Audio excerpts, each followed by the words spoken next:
Welcome to the Rapid 2X Holidays Edition live workshop. We'll get started as soon as you start joining. Head over to webinar chat and just introduce yourself. And we'll get started in about exactly on time at 12 p.m. Eastern, 9 a.m. Pacific.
Hey Dan, how you doing, man? Dan, you're exactly on time. I know I cannot hear you. This is a webinar setup. Yeah, just head over. Anyone that has joined, just head over to the webinar chat. Just introduce yourself.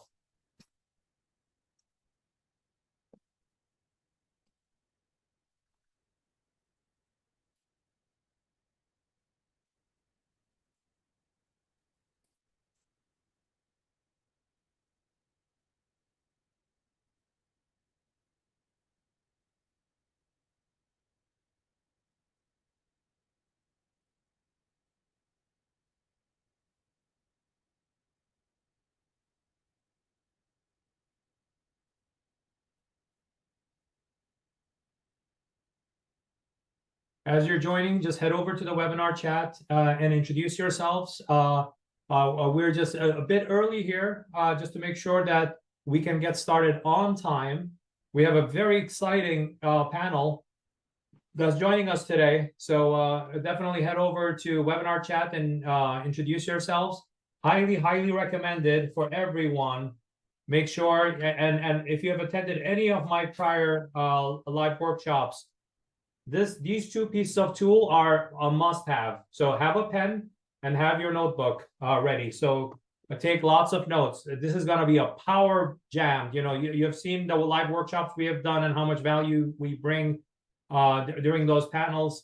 I mean, during those workshops. And today, imagine the live workshop with 7 of me. So there will be quite a lot of great, amazing expert panels that with our goal that we deliver over the next, over the span of this this workshop, we will deliver tremendous amount of value to each and every one of you. We will start. If this is a little bit early, we're like, you guys are showing up a little bit early, so definitely, head over to the webinar chat, introduce yourself, tell us your name, and where are you connecting from and where you are in your e-com journey, so that we can get started. Hi, Catherine. How you doing? Canadian Girl Dolls in Canada. Yep. And by the way, Catherine, super excited to have you launch that project, and looking forward to seeing you in Rapid 2X. Catherine is our new Rapid 2Xer starting on November 4th. So that's very, very exciting. All right. I'm doing some housekeeping here. So if you don't see me talking, that's what I'm doing here, making sure that all of our panelists are getting in properly, and so that we can get started on time. Let's see, invitations.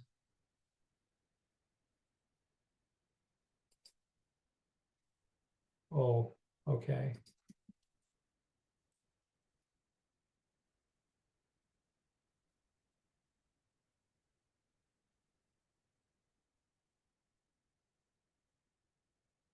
All right, Parik, thank you for being here. Sam is good to go. Please ask him to look for the email. I did .co. That was his previous email, so that's why. Very cool. Hey, Ed. Today is a very exciting day. It's so exciting that I actually decided to dress up. You know, if you have attended my other live workshops, you see me in my usually iconic black top with a with my jeans. That's how I do my. Hey, Will, how you doing? Welcome to the Rapid 2X live workshop, holidays edition, Black Friday, Cyber Monday, 2X sales. Hey, Sam, how you doing? Good. Are we live? We are live. We're getting attendees coming in. So we are. You know, if you open up the webinar chat, you can see there's a lot of excitement already there. You know, I've introduced you to the people who have attended so far. That you know, usually they see one of me. Now they're going to see 7 of me. You know, people very talented in their respective areas. So we're going to deliver a ton of value to everybody that's attending here, and I'm super excited to have everyone coming in. Hey, Dan. Very smooth, yeah. Yeah. Usually you see a little bit of a scruffy face and stuff like that, you know. Yeah, I did decide to dress up. I wish I had as much beard as Will does here, you know. I would look very different with a beard, but no beard today. Can you grow a beard?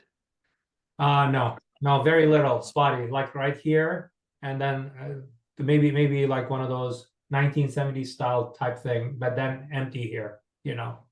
But I think I look good this way. What do you guys think? Catherine, Dan, Ed, I look better this way, right? Nice and clean shaved, you know, everything. This is my look. This is my trademark.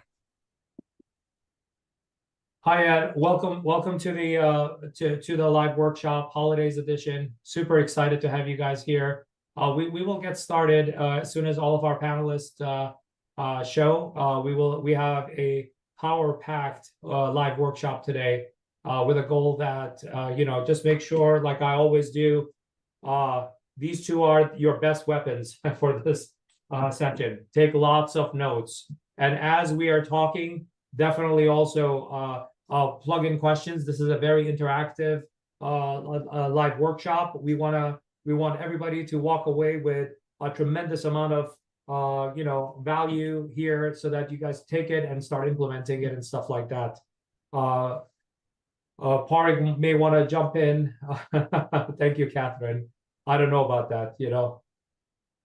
Nobody, Catherine, this is what because Gary V and I have been business partners. Gary V, I made that comment that nobody hires me for my looks, right? He said, neither me, my friend, you know. So nobody hires us for our looks. It's our talent that we bring to growing e-com businesses and digital media businesses, and that's why they. Hi, Phoenix. Hello. How you doing? Super exciting day. Thank you for joining us. Yeah, happy to.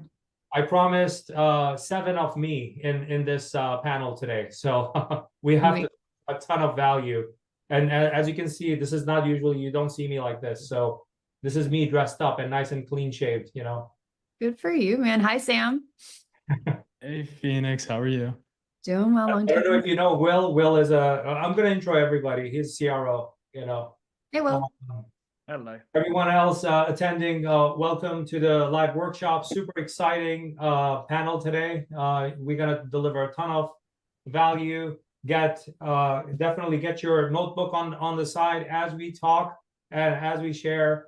You know, definitely take lots and lots of notes. And if anything is not clear or anything, definitely you know what to do. Go into the webinar chat, just plug in your question in there, and we will. You know, this is an interactive live workshop. So, and whoever has attended, because I see some faces and some names from prior, you know, live workshops we have done, you know that how much of a value we deliver during these live workshops. So this is not Netflix and chill.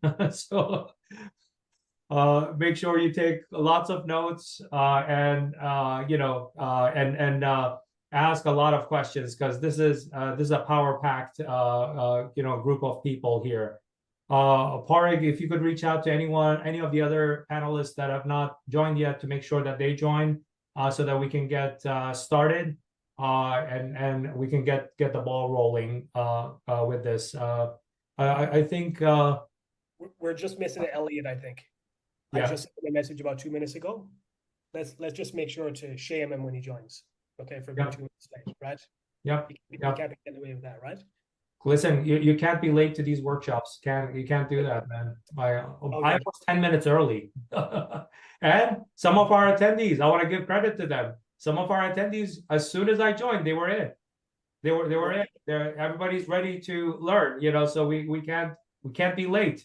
You know, can't be a host and be late. Oh, he's here. He must have heard us. Elliott, shame on you. Elliott, Will has been here complaining about you being late, just so you know. Right? Yeah.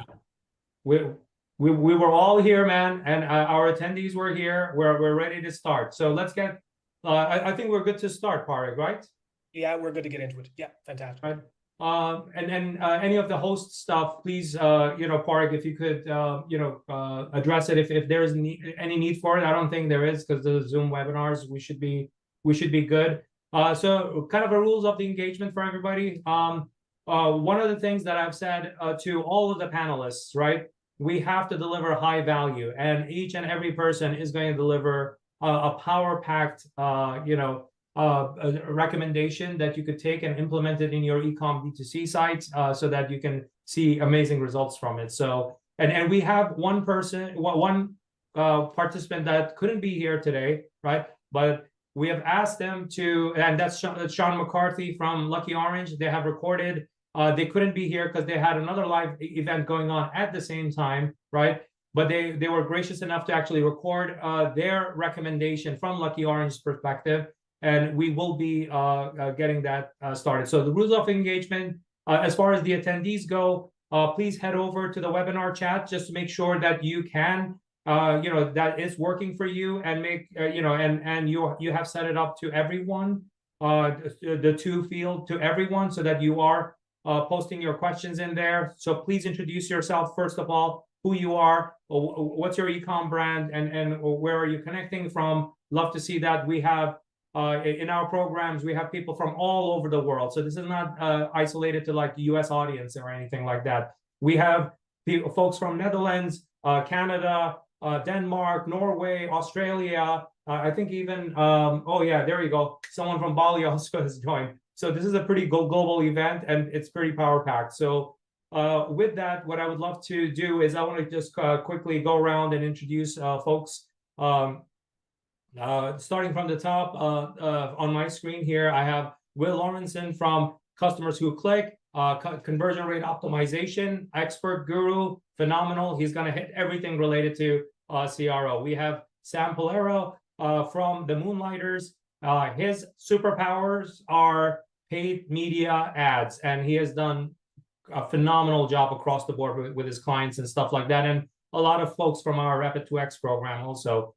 We have Phoenix Ha, the founder of Ad Beacon. So when you look at your numbers and ROAS, results that are coming from Facebook ads and Meta ads and Google ads and stuff like that, and you think that's the truth, you need a third-party attribution platform like AdBeacon to actually tell you the truth and tell you where you need to make adjustments. Otherwise, you're making adjustments in the wrong places. So Phoenix HUD, welcome here. Parik Jordan is my head of growth, a phenomenal guy. If you have engaged with us to learn more about the Rapid 2X program, you have definitely come across him, and he is very active in the community also, and engaging with our community and everyone else.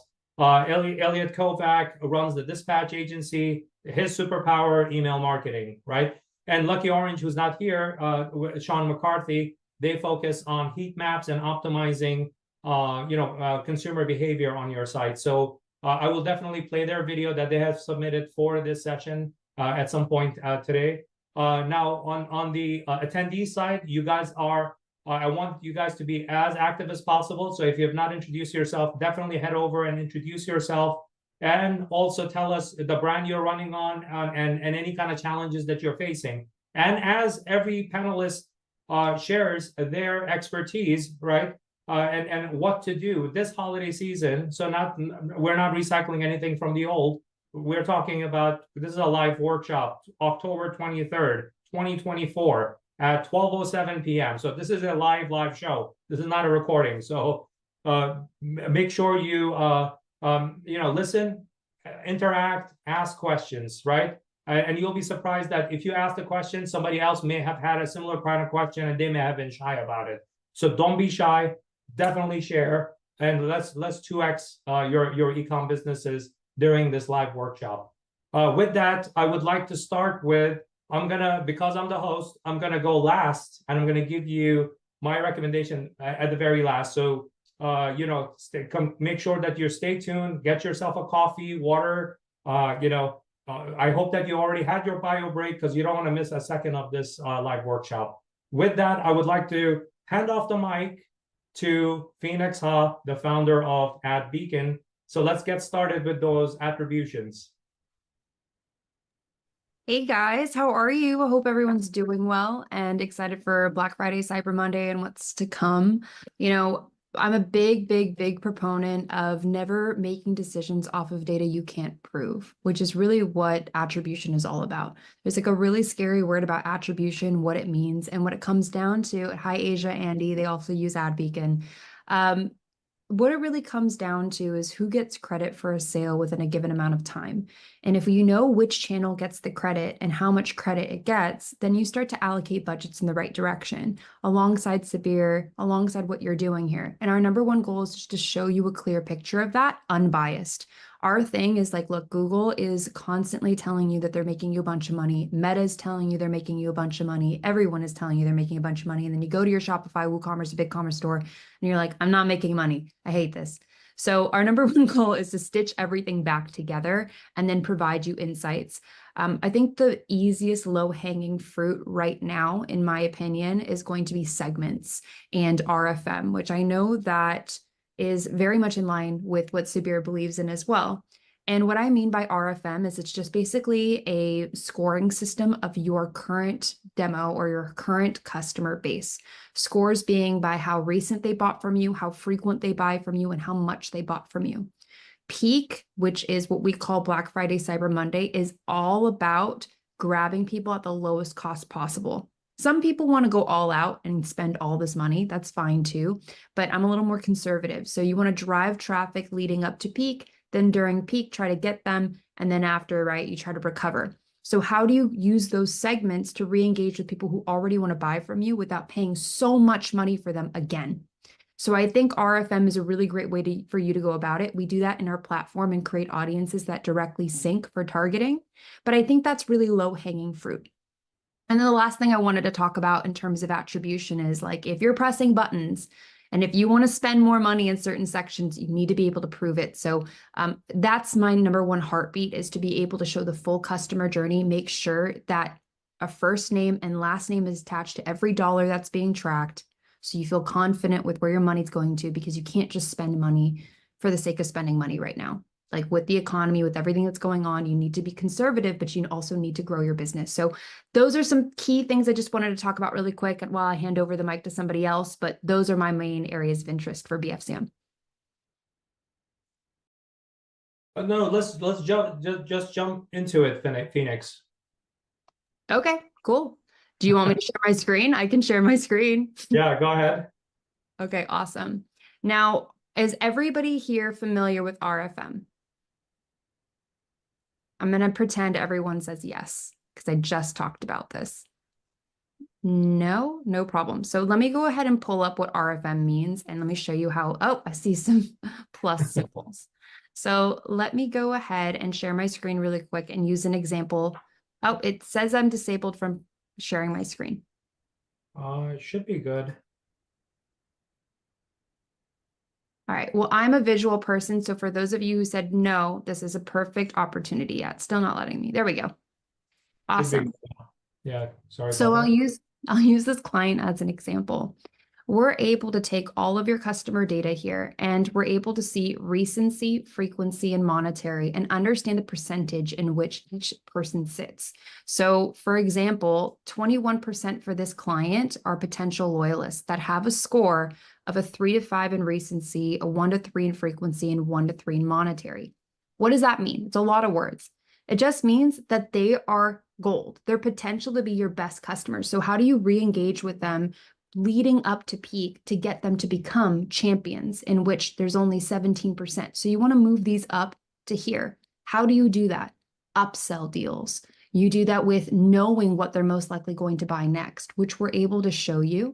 And then you showcase that, whether it be in your paid advertising or your email and SMS. I'm a big fan of email and SMS because I think it's just low-hanging fruit. It's easy. I love paid media, don't get me wrong, but that's usually to acquire new customers, right? And during this time, this is like the low-hanging fruit time. How do you get people to come back and think about you? So because we have this, we have an audience section that says, okay, I only want to talk to my loyal or potential loyalists. We create that audience and we directly integrate it with Meta, Google, etc. And you can actually talk to them directly with whatever offer, or you can put that into like a list for Klaviyo or, whichever platform that you use. Again, low hanging fruit. The next thing Phoenix, too. let me just interject. Let's give them an amazing golden gem here, right? Related to RFM, right? Recency, frequency, monetary value. Yeah. What I see in rapid 2Xers, and I've been doing this for 25 years, and I can tell you even year to date, this year, the pattern has not changed, and the pattern is and you've heard me talk about this, frequency of one hit wonders. So Las Ketchup song, Macarena, you know those songs, they were one hit wonders, all of this, that was me dancing or trying to dance. But one hit wonders tends to be, for a lot of Shopify owners, tends to be anywhere from 60 to 80% of their CRM is one hit wonders. And if you are not managing the RFM and don't understand the RFM score in your database, right? What happens is then you're buying transactions from Meta ads and Google ads, or even other channels too.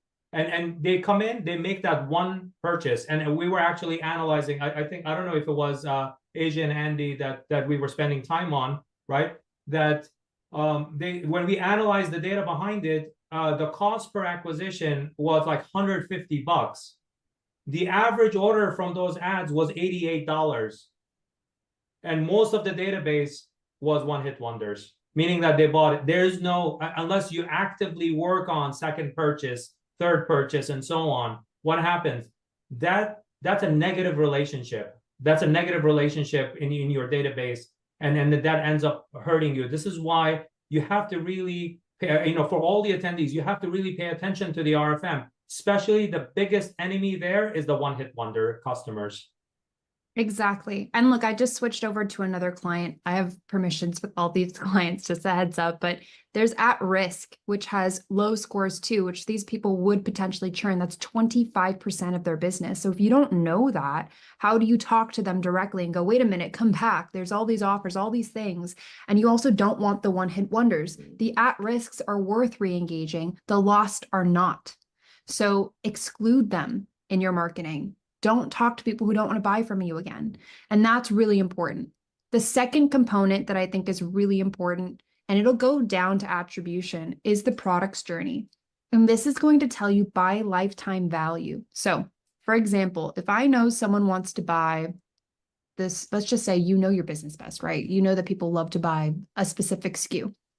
I'm going to go for the Skate Forever Standard, which is a t-shirt. I want to know how long it takes for someone to buy this product and then what they're going to buy next. So again, how do I make that potential loyalist or the at-risk a champion? This is how you show them what they're most likely going to buy next. So you see here that it takes 31 days from the first touch to first purchase of this, and it takes them 14 days from first purchase to second purchase of this SKU, and then so on.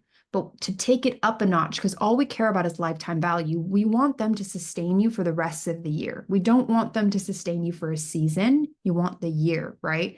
So you give them what they want to increase that lifetime value over time. So you see that people who buy the Skate Forever Standard, this is their lifetime value from 30 days to 60 days to 90 days. And your lifetime value might be higher for one product versus another product. So again, this is the way you strategically target and strategically upsell, which then at my very last point before I hand it over to people is going to be the optimized section. So now, right, if you know for a fact that that specific t-shirt is going to drive higher lifetime value, go into your ad account, start to optimize and say, okay, this product launch or this ASC campaign or this specific campaign, what are people actually buying? And if you find out that they're buying lower LTV products, then how do you shift that to really focus on higher LTV products? And then in this situation, you know that they're buying they are buying specific tees here. If that's the case, optimize your landing pages again, so then you can upsell them down the road. Now that you know exactly what they're buying, you can allocate spend towards your campaigns that drive higher lifetime value in the end and also higher sell-through. And then your cost per acquisition is a different conversation than just your initial CPA. So again, these are really easy wins, in my opinion, for Black Friday, Cyber Monday without overwhelming anybody. But attribution is far deeper than just proving a sale. It goes far more in depth to RFM, to product journey analysis, and then to optimization of data you can prove. I hope that was helpful. Yeah, one other thing I would like to add on this screen here is that when this data, when you come across this data, one other thing you could do from a, one of the AD method dimensions has to do with pricing and product positioning, right? When you look at that data, that should also give you opportunities where you know that things are being bought together. You could actually do a strategic pricing by creating a bundle of those products, so that you're not telling them you may also like. That's such a old tactic to do. Like, it's good to have, right? But you should actually bundle them and price them intelligently so that they're buying two of them. So if you're selling a shampoo, right? In this example, like if they're selling a shampoo, put the conditioner to go with it, right? And if they buy those two things together, give them some sort of a discount into it, like 10% or 15%. But you're saying that if you buy it individually, it will be $30, but you can sell it for 28 or something like that. But now you're getting even more product adoption, and you could find this sort of an intelligence gives me that next to do, not just showing it to them in an email, which we will get to Elliott, when we get there, or doing dynamic ads with Sam, when it comes to paid media and stuff like that. There are so many takeaways. That's why I think starting this off with you from an attribution, and especially at Beacon-like platform, is phenomenal, right? That gives you that sort of intelligence that goes even beyond attribution. It gives you a lot of product intelligence and other business intelligence that you should not just look at it passively, but actually make it very actionable and drive different types of features as well as strategic bundles and other types of things in your business. Not just passively look at it and go like, oh, that's interesting that these things are being bought. There's action that needs to be taken from that. Absolutely. So, the immediate bundle is one idea. Another case study of this is we had a client that, we were showcasing one t-shirt and it was not selling. That t-shirt was not selling. However, it was driving revenue. And the question is, okay, if it's driving revenue, to what? And if we tell you, well, actually it's driving revenue to these hats, then you're going to optimize your landing page on the CRO front for those hats, create a bundle deal, make it a frictionless experience. The last thing I will say, and I'll really end it on my end, is just a really fun strategic way of going about peak. And you might not be wanting to heavily promote right now leading up to Black Friday, Cyber Monday. You might want the actual promotion be that weekend. But how are you going to consistently take inventory in someone's mind that they think of your brand rather than someone else's brand? Because that's all the game is that they remember you to go to your site to go buy. So a really easy low-hanging fruit thing that I've noticed people do is you send them to a landing page and then you start to ask them questions before they sign up for your newsletter. What are you most interested in? Are you interested in t-shirts? Are you interested in football? You ask them these questionnaires. So then when it comes time for the actual sales, you re-engage with them with products they want to buy, and it's a higher sell-through. Okay, so just some things to take note of. Low-hanging fruit. That's all this is about. And I hope this was helpful. Is there anything else questions wise before I hand this over? No, what I'll do is I'll add on and then I'll move to the next expert. And thank you, Phoenix. Just a couple of things that I want to add on to what Phoenix said, right? Retargeting and segmentation is important, and meeting the consumer on where they are in their journey will give you the highest return on your investment, the highest, right? And whether that's retargeting them through email, SMS, or doing it through paid media or any other mechanisms, right? Or even direct marketing, it's meeting them where they are in their journey with you. And number two is an actual stat, right? If you're a digitally native brand, and most of you are, unless your product is also distributed through retail chain and Main Street and stuff like that, right? There has never been in human history that if you see a piece of ad, even as consumers, right? You're so enamored with it, you're so blown away, go like, I'm gonna go buy this thing right on that first impression. That never happens. So don't expect that from consumers. So the retargeting part of it that Phoenix is talking about, right? You have to get 7 to 10 impressions of your brand and the product they're interested in order for them to re-engage with you, right? And this is why when you have to think about, from a retargeting perspective, you have to think about reach and frequency, that you have to hit that frequency of 7 to 10 times in order for them to, and that frequency needs to increase when you get to like Black Friday, because there's a lot of other noise coming at this consumer, right? So that's one of the additional add-on golden gem that I would like to add to what Phoenix said. Thank you, Phoenix. That was that was phenomenal. Thank you. I'm glad to help. Have fun. Next at bat. Let's go with another a golden gem here. Sam Piliero from Moonlighters, and the focus is on paid media ads.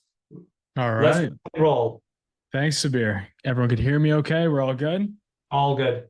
All right, sweet. So I am going to screen share the whole time. Basically, what I'm going to show you guys is a tidied up version of what I put together for my team and what my team and I have kind of crafted to the brands and for the brands that we work with. This is essentially the structure that we're using specifically for Facebook ads for Black Friday, Cyber Monday. What I'm going to show you, you can screenshot, but don't build this out all in one. I really want to put a huge warning on this right away, because if you do build this out basically straight up, you're going to have problems. So I'm going to give all the little caveats away within this. And then I'm also going to share specifically the creative inspiration that we're using just for like placeholders. I'll also share it with the whole group too. So let's go. All right. Everyone should see a all good Miro board here. Sweet. So what we have here is a specific meta ad structure that is not necessarily just the only structure in your account. So when we think about what is most important when we create ads specifically for Black Friday, Cyber Monday, and the holiday period, we're not necessarily setting up to ruin everything you've done all year long. We're not trying to completely throw out all your old campaigns. We're really set up to make a second structure that has a short time frame associated to it, that's on a schedule based on your promotions, that doesn't interfere with anything you've done already. So this is the most complex, kind of the most built out, expanded structure that I would launch for big brands that are running, potentially hundreds of thousands of dollars during this period, depending on how long their sale is. I'm going to break this down, and then I'm going to give you each caveat depending on how much you're spending, kind of where you're at right now. So first, let's get a little marker in here. Like in red today. Okay. So first things first, we have our Advantage Plus campaign. So I like to label everything BFCM for Black Friday, Cyber Monday. Our Advantage Plus campaign is meant to be our main scaling mechanism. What's in this campaign are literally all your Black Friday, Cyber Monday ads, specifically those focused on selling. The second campaign is a Black Friday, Cyber Monday prospecting campaign. This is set up as a CBO campaign. That's very, very important here. We're not messing around with ABO. We're not testing anything new in Black Friday, Cyber Monday. We are very, very strictly doing what's worked the best for us all year long, potentially over the last 2 years, and we're leveraging it in the most important time of the year. So within this prospecting campaign set up as a CBO, we have a variety of different ad sets. I'm always going to recommend one broad ad set with all your creative in it. And then I'm going to recommend 2 to 3 interest-based ad sets based on the interests that have worked the best for you. So that's like the really important part here is I can't say, you know, if you're a shoe brand, you should run Nike, or if you're a makeup brand, you should run Glossier. What you definitely should do is look at actually what's worked in your Facebook account and run that exact single interest, not a pack of interests, the single interest that works the best. If you do that, you are essentially putting yourself in a position where you're not playing any guesswork. There should be no kind of testing going on during this period.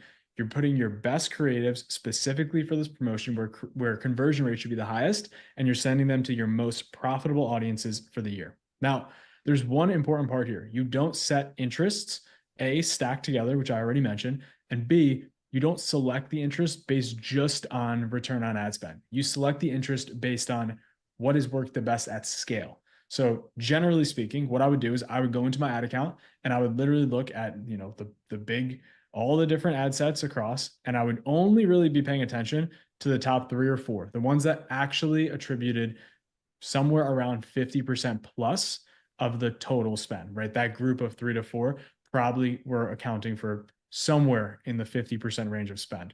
I don't care if something spent $100 and got you a 25 return on ad spend one time. Those are bottom feeders. They're not going to scale. They haven't proven, right? So we're not taking guesses. I really am trying to emphasize that. The third campaign, moving on to retargeting here, is our primary retargeting campaign. Very simply put, Black Friday, Cyber Monday / your holiday promotional period is the best time of the year to actually capture people who were on the fence and thinking about purchasing from you. Now, people who purchase on promotions are generally not the best lifetime customers, right? To Sabir's point, they might be one-hit wonders, but what they absolutely are is they have cash ready to be made, right? So if you're a profitable business and every customer you acquire is profitable, this is a really, really good opportunity to hit those recent site visitors and people who recently abandoned checkout over certain periods of time, which I'll get into, and capture them. Now, what we have here is site visitors 30 days. This is basically just very straightforward. Anyone who's visited your site over the last 30 days, we want to target. You're not setting any exclusions on this. So I don't care if they've purchased 35 times from you. I know it sounds silly, but the reason for this is because during this one single period of the year, we don't care where the purchase goes. We don't care if it's in ASC. We don't care if it's in retention, prospecting, so on. We only care that we get the purchase. So what we don't want to do is create any limiting factors in our ad account. So site visitors 30 days. It's the most basic, fundamental retargeting ad set that you can have. Second, I'm generally recommending an add to cart and checkout 90 days. So someone who's reached checkout or added a product to cart within a 90-day period, they should be targeted in a second audience. An ideal scenario is this site visitors is probably 2 to 3 times bigger. So site visitors 30 days is usually about 2 to 3 times bigger than your add to cart in 90 days. That will favor the spend naturally to site visitors because there's more reach there. And it'll also probably result in a slightly higher add to cart return on ad spend. So both of these are just staples. Now, if you run a unique business, which everyone here does in some way, shape, or form, you probably know your customer's buying cycle. You know that there's nuances to this. What I'm giving is the most cookie cutter. This is what I would want to do. But just keep in mind, maybe you find out that there's a 41-day purchasing cycle on your business, right? You then, or a 41-day consideration phase. You might want to have site visitors 42 days, right? There's so many caveats to this, but these are just the basic fundamentals that are so critical, specifically related to structure. After retargeting, we have retention. Retention is very different from retargeting in the sense that retention means they have transacted from you. They have handed over dollars. It doesn't mean they said they were going to buy. It doesn't mean that they think they're going to buy or they're going to buy in the future or they're anything along those lines. They have literally purchased, they've handed dollars and cents over to you. They've transacted with you. That is what we define in the retention cohort. And for us, the two things that we're most focused on is a very large purchase 180-day group. That's going to be using your Facebook pixel, and it's going to be using your CRM, which we'll let Elliott pass over to that in one of these days. And then we're also going to hit our purchasers all time, which is going to be using absolutely your CRM. So if you're using Klaviyo, if you're using SendLane, actually, if you're using AdBeacon as well, you're able to port over individual user IDs into Facebook itself. And of course, target the people properly. So the breakdowns we have here are meant for the most kind of complicated, most advanced structure that we could have, right? So we're really, really focused on scaling with these two campaigns here. Excuse my now messy workshop here. And we are really focused on cash cow with retention and retargeting, right? So retention, we just want people to purchase, whether it's their second time or their 45th time. We want to let them know loud and clear that we have a sale going on. This is what we should set up. In terms of retargeting, we just want to get people over the hump to get them to purchase for the first time. If your product is good, it won't matter if you're a promotional brand. And this is the only time of the year, truly the only time of the year, where even if you're a luxury brand, you can still promote and completely get away with it. And you won't tarnish your brand reputation. I understand this is super packed in terms of there's like probably 100 questions going on. Everyone's probably looking in their own ad accounts possibly right now. And I'm sure everyone has a slightly different opinion or different, nuance going on. This is just the core of things, right? I love sports references. I won't hit them too hard here, but this is just like hitting the square on a layup in basketball. So what we really want to focus on even I didn't understand that. Yeah, exactly. They go over everything.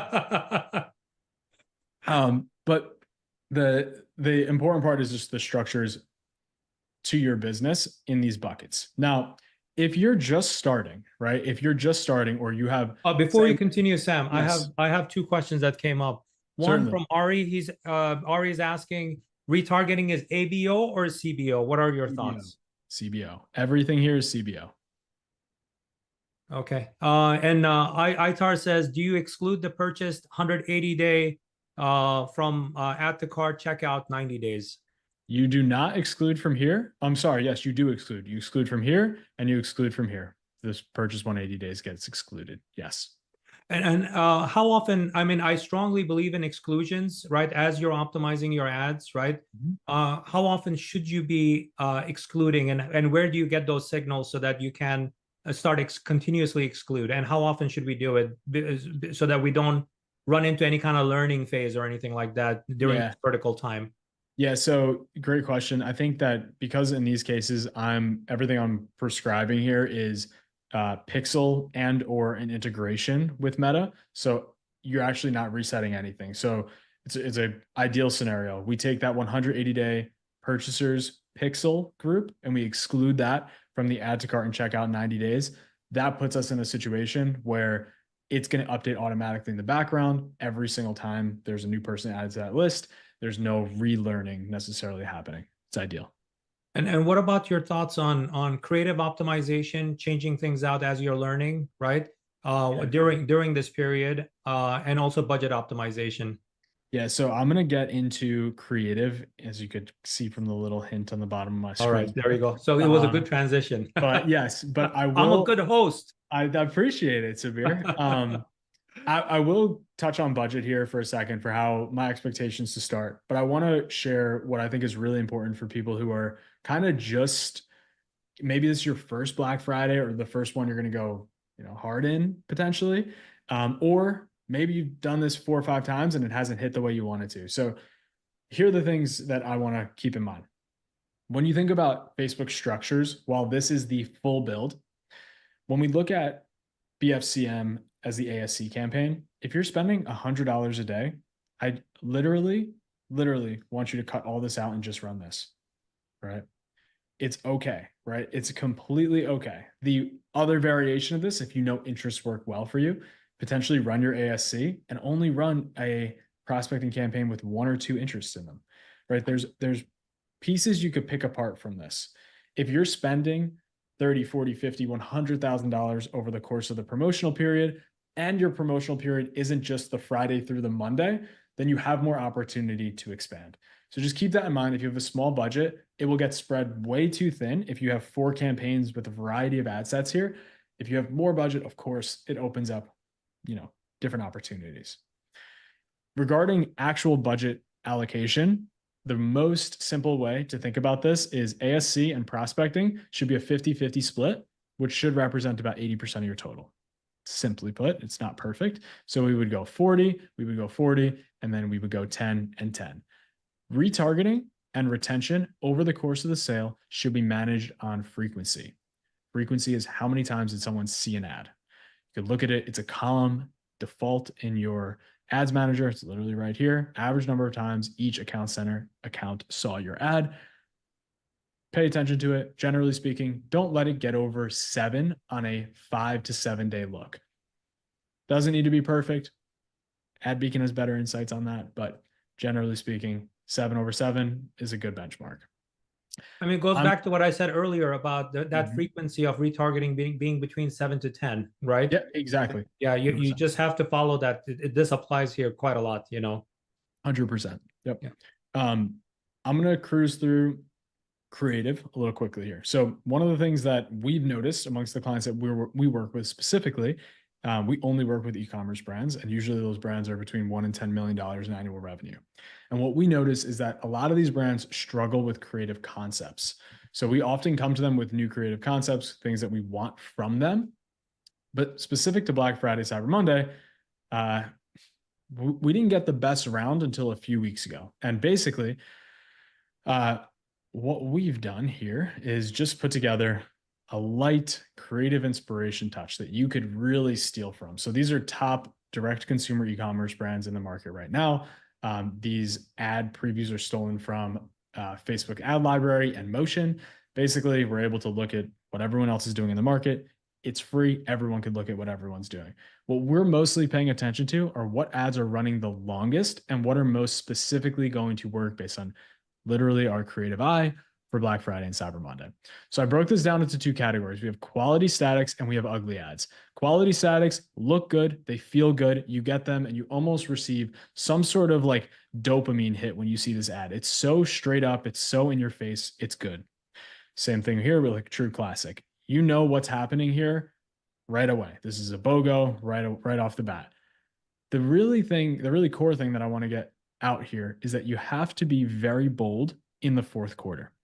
Now, these aren't sale ads. These are not Black Friday ads, but what these are ads that really, really quickly showcase a bold title. So take the rainy day dog walker, right?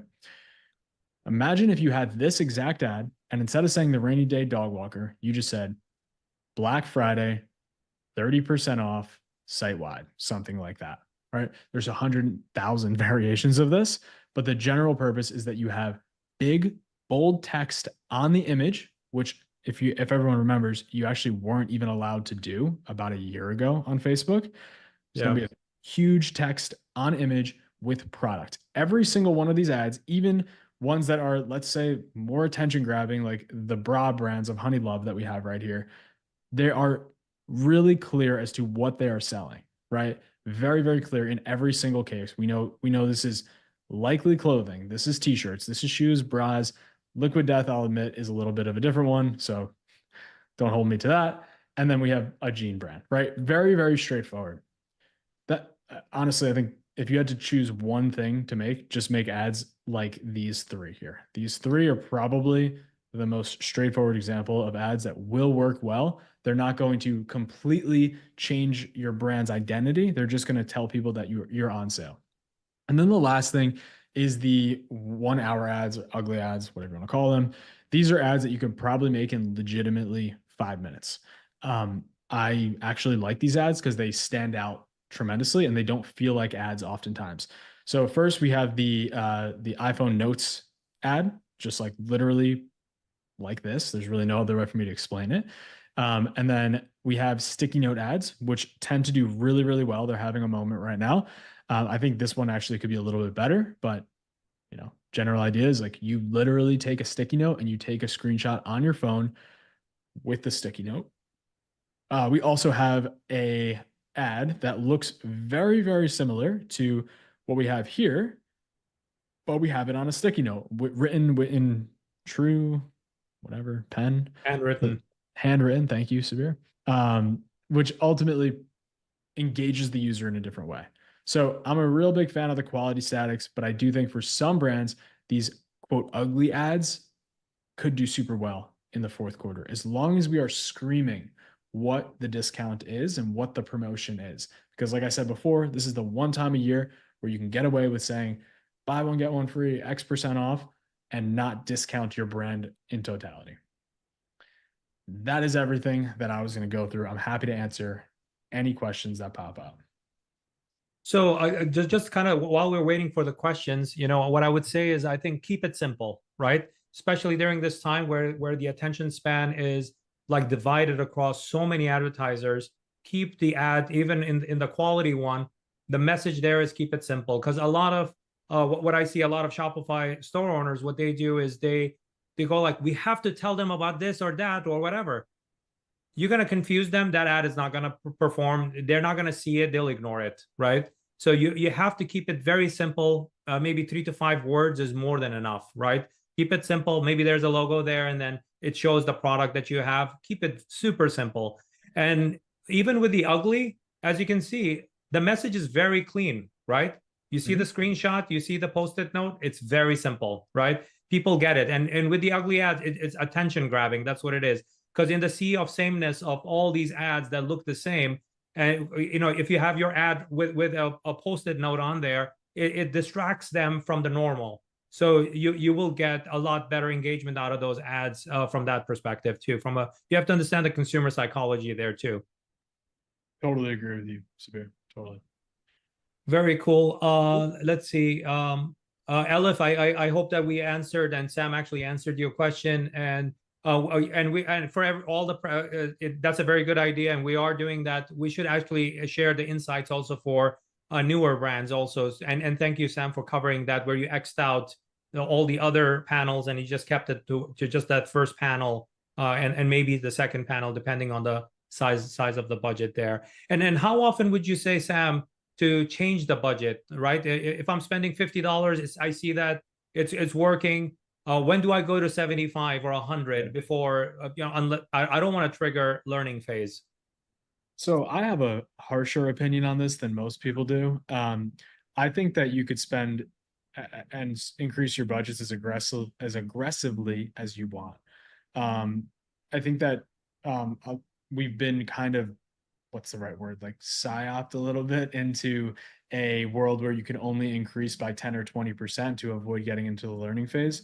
The reality is you'll get out of the learning phase so much faster if you quadruple your budget one day. Now, do I recommend, if you're not getting results, to just 3x your budget? No, never. But if you're hitting your KPIs and you're not seeing big factors of scale and you're optimizing often with click-through conversions and potentially using platforms like AdBeacon or third-party attribution software that's click-based, you're going to have a better and closer idea of what's going to happen as you do spend more money. So generally, I don't mind doubling budgets one day, even though that goes totally against what every Facebook person would normally tell us. Sabir, you and I have done it plenty of times.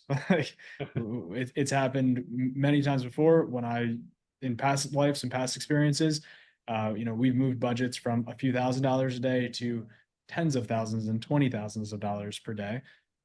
just with a couple clicks of a button because we see through the data that it's available for us. So Vanita actually is asking like a ramp up type of a question. So, verbatim, she says, so when should we start running the BFCM ads? Should we start first week in November, or should we wait till the actual week? Okay. I'll give, everyone's got a thought on this. Here's mine. The US election is November 5th.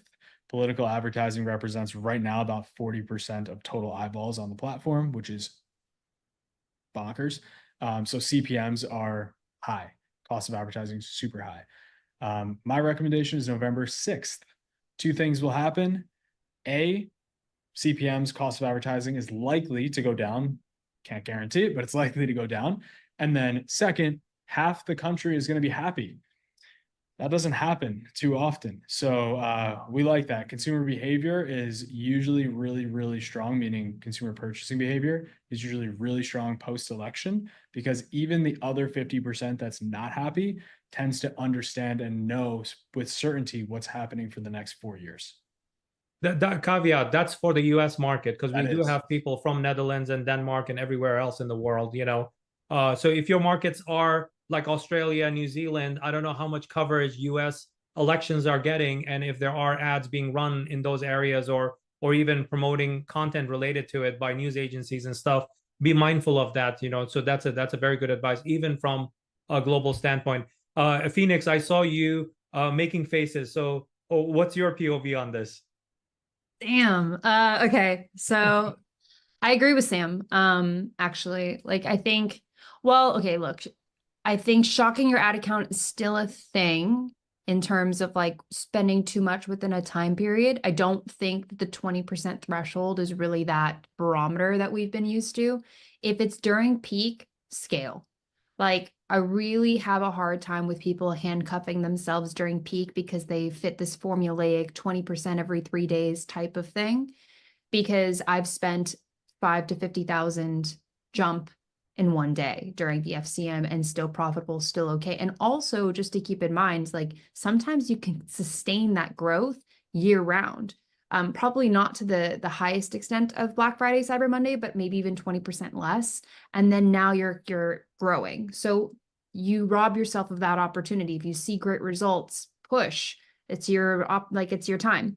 The only other thing too, I was like kind of going back and forth with is when he was saying when to start.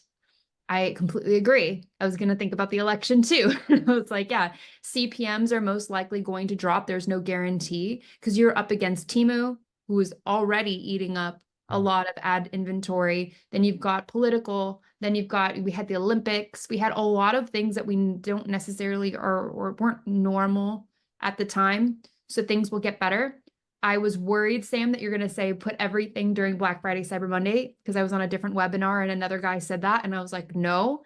And the reason why I'm against it is because what I said earlier is your number one goal is to take up inventory in someone's mind, like dating. If you're dating a girl, dating a boy, whatever, you want them top of mind all the time. Otherwise, they're not interesting or they're not important. So how do you take up someone's inventory in someone's mind? You don't do it day of, because how many of you are finding new products day of? Maybe a small percentage, and that's great. But then now you're narrowing your opportunities of being that product day of. So I actually just agree. I was just making my faces. I hope that was helpful. It's all good. No, good faces. I didn't say bad faces. No, it's like, let me interject here, That's good. Right, Thank Sam. you, Phoenix. Sam, long form versus short form. We have several people asking that question. What's your POV? And then we'll move to the next panelist. Yeah. First, thanks, Phoenix. And yeah, so I think what people were probably seeing was the bottom half of my screen where I just have all my notes here, and I had long form video explainer down at the bottom, which I didn't get to because it could be another 30 minutes of it. But basically, here's my POV. I'm reading the chat here. Mark, Catherine. Okay, so what we covered is statics mostly, right? Statics are the easiest to pump out. They're going to get your message across the most clear in the shortest amount of time, and they're the cheapest to run during these peak periods. When it comes to video and long form explainers are the video type that I kind of push all front facing founders to promote. I think it's super easy to create, and it's essentially not zero cost, but almost no cost. And what I identify as a long form explainer is you get in front of the camera, you put your nicest background behind you, and you put your products right in front of you. And if I'm Polar Seltzer, I say, hi, my name is Sam, and I'm the CEO of Polar Seltzer, and we made this seltzer because, and then you talk about it for 3 straight minutes. And you just let it rip about all the things that are why this seltzer is better than all the other seltzers. You also add a hook. You add some sort of a guarantee, meaning, and if you don't like my seltzer, then you could ship it back to us and we'll refund you every single cent. No questions asked. And then you end with an offer. Now, for holiday periods, you reformat these things around. Hi, I'm the CEO of Polar Seltzer, and we're doing 30% off because we make the best seltzer in the world. And guess what? Even if you don't like it, you just let us know and we'll add an extra 20% off to your order. Like, there's so many ways you can do it. 1% of people will act on your guarantee and they'll never purchase from you again. 99% will not, and they'll be happy with the deal product and knowing that there's a face to your product. We've done this so many times with clients that we work with. Everyone has resistance to it at first. No one wants to be behind the camera.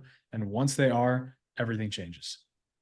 Thank you, Sam. I know that there are other questions coming up. We will circle back also. I want the other panelists to also get their share of their expertise here. So Sam, just for clarity, a disclaimer, this segment was not sponsored by Polar Seltzer water.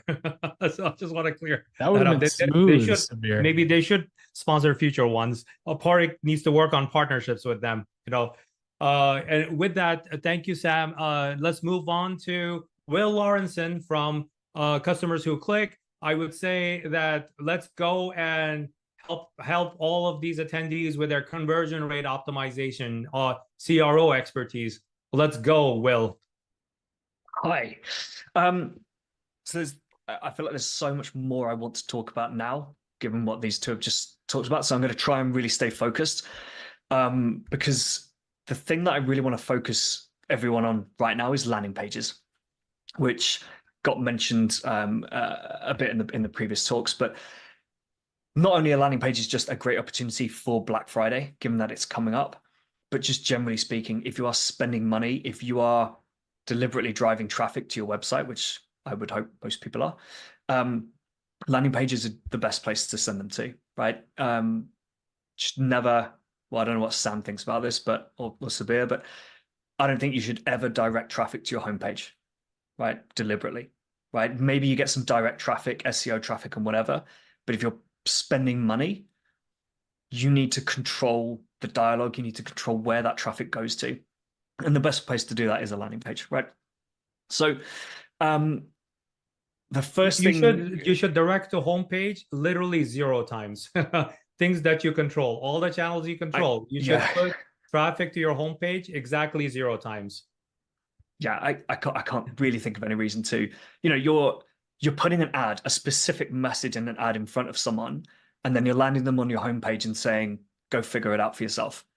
Right? A landing page allows you to say, here's the offer, here's the product we're talking about. You click through the advert and then you get that product and that offer, and you get the information you need and you make a decision there.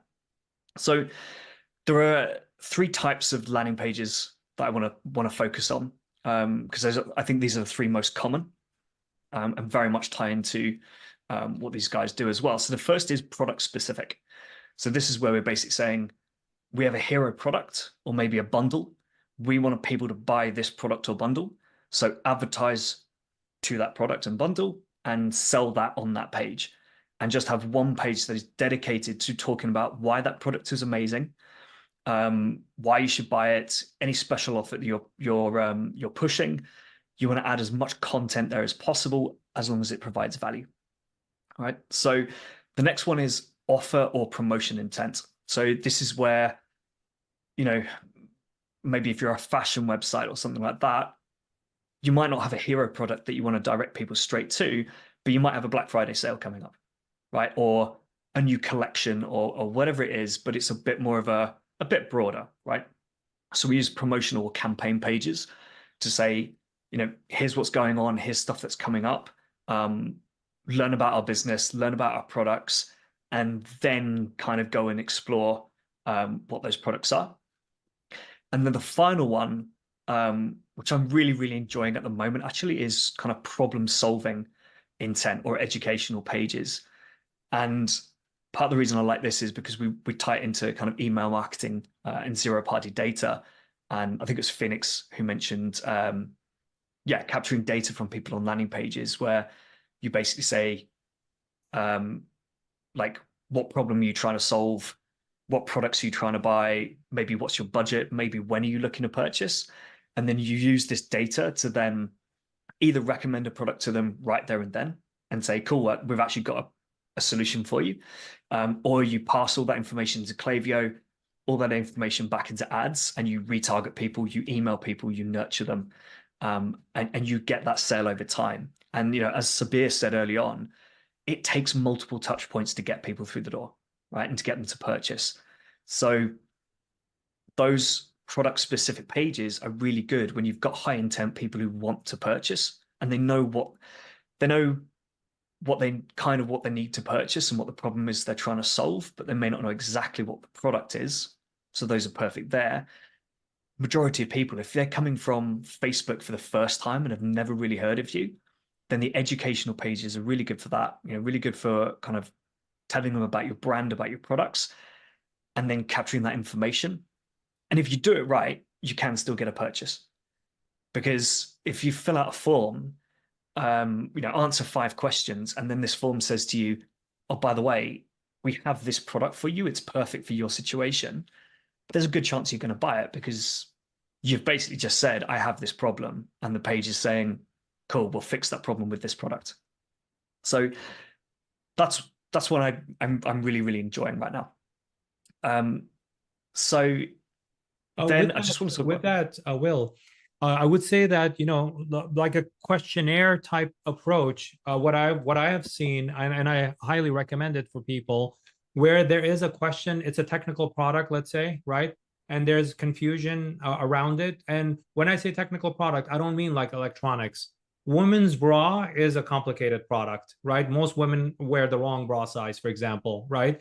And then having a questionnaire or a quiz app, which actually helps them answer 3 questions or maybe 5 total, that if they lead down that path, the conversion rate actually skyrockets from the people who take the quiz versus people who don't take the quiz.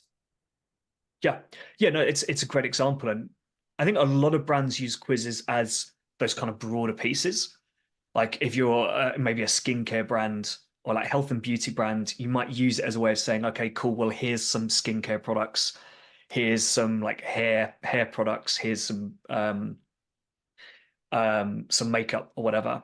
But actually, like once you kind of know which category people are going down, you can then refine it further and say, well, now let's help you find which product exactly is the right one for you.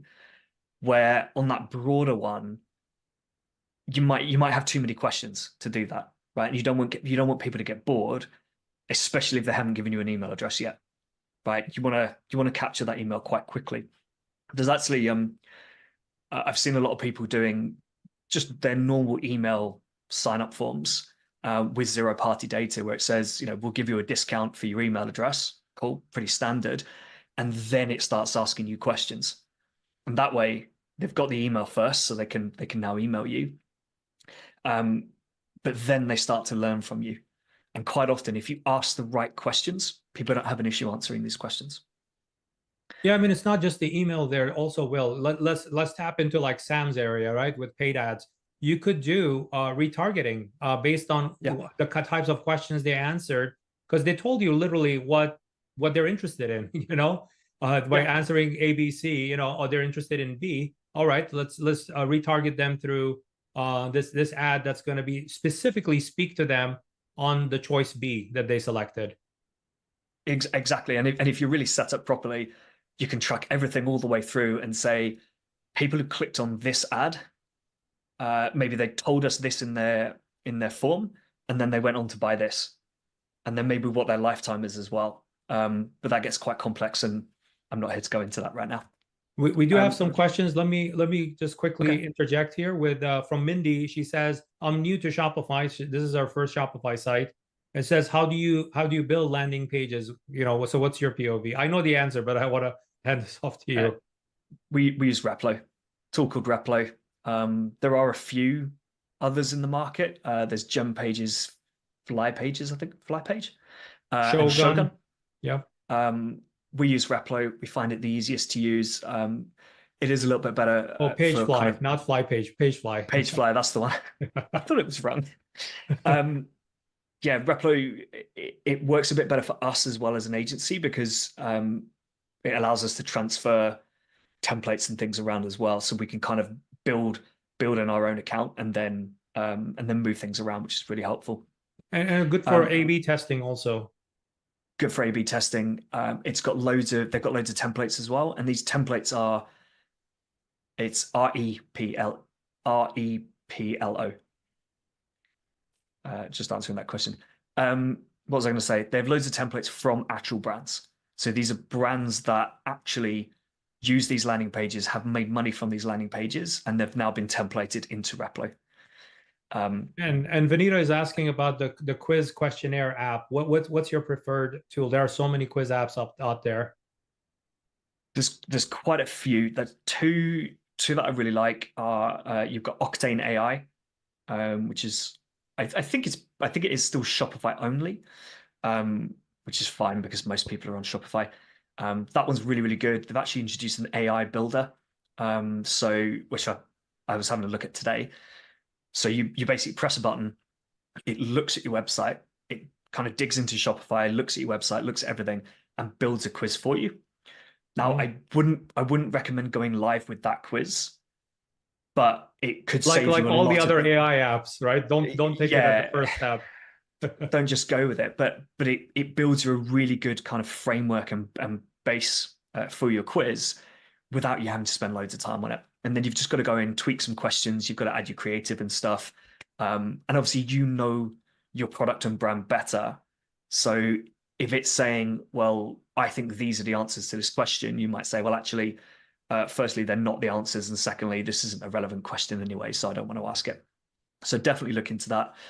The other one, which is more on the email capture side, it's not, I don't think it does product recommendations, is called FormToro, which I really like. And it has a lot of that attribution piece as well for the ad side. It is a bit more complex though, so I probably wouldn't recommend it for beginners, early stage brands. I would say it's probably much better for an agency like Sam, or for people who are really comfortable handling big budgets and just understand that and how to use that data. Because if you don't understand the data, there's no point paying for a tool that gives you all this data if you can't do anything with it. But I'd recommend Octane AI, build out the quizzes, because you then capture all that data, that goes into Klaviyo, and you can then recommend products. So some people will purchase, some people won't. Nice and easy. The other one that you mentioned, if you could just quickly type it in, besides the Octane, just the name of it in the webinar. Where's my chat? It is FormToro. So FormToro. Except that's a direct message. So thank you. Change that. There you go, FormToro. All right. Thank you, Will. Thank you for that. Really appreciate it. So let's move on to with Elliott, and let's get those emails working for our Black Friday sales. Let's rock and roll. Let's do it, Sabir. So I'm going to pull up my screen here, and similar to Sam, I'm going to be showing everyone our internal framework that we're using for our clients, our brands that we're partnered with. But I think you'll like me more than Sam, because with our content here, you can screenshot anything you'd like and actually copy paste these exact strategies. So this will be very helpful for everyone. I'm sorry, Sam, you set yourself up for that one. Okay, so let's get into it. We're talking about Sam, maximizing he's just bitter marketing. because he was late and I yelled at him. That's why. Why don't we just, That's it. let's just move on to the next one here. Why don't we just, So we're talking about maximizing email marketing revenue during the holiday season, specifically BFCM, Black Friday, Cyber Monday, and a few important notes here that I want to cover to just set the tone before we get into the specific actionables are number one, in 2024, Black Friday, Cyber Monday is no longer a weekend. It's no longer 2 days on the calendar. It really encompasses all of November going into December. And the reason for that is brands are starting their promos earlier and earlier. So I'm shocked I haven't gotten a Black Friday sale or pre-sale email yet. But the truth is, most brands or a lot of brands are starting them early in November. And wallet shares, where they used to be full, ready to capture by Black Friday, are heavily depleted once Black Friday rolls around.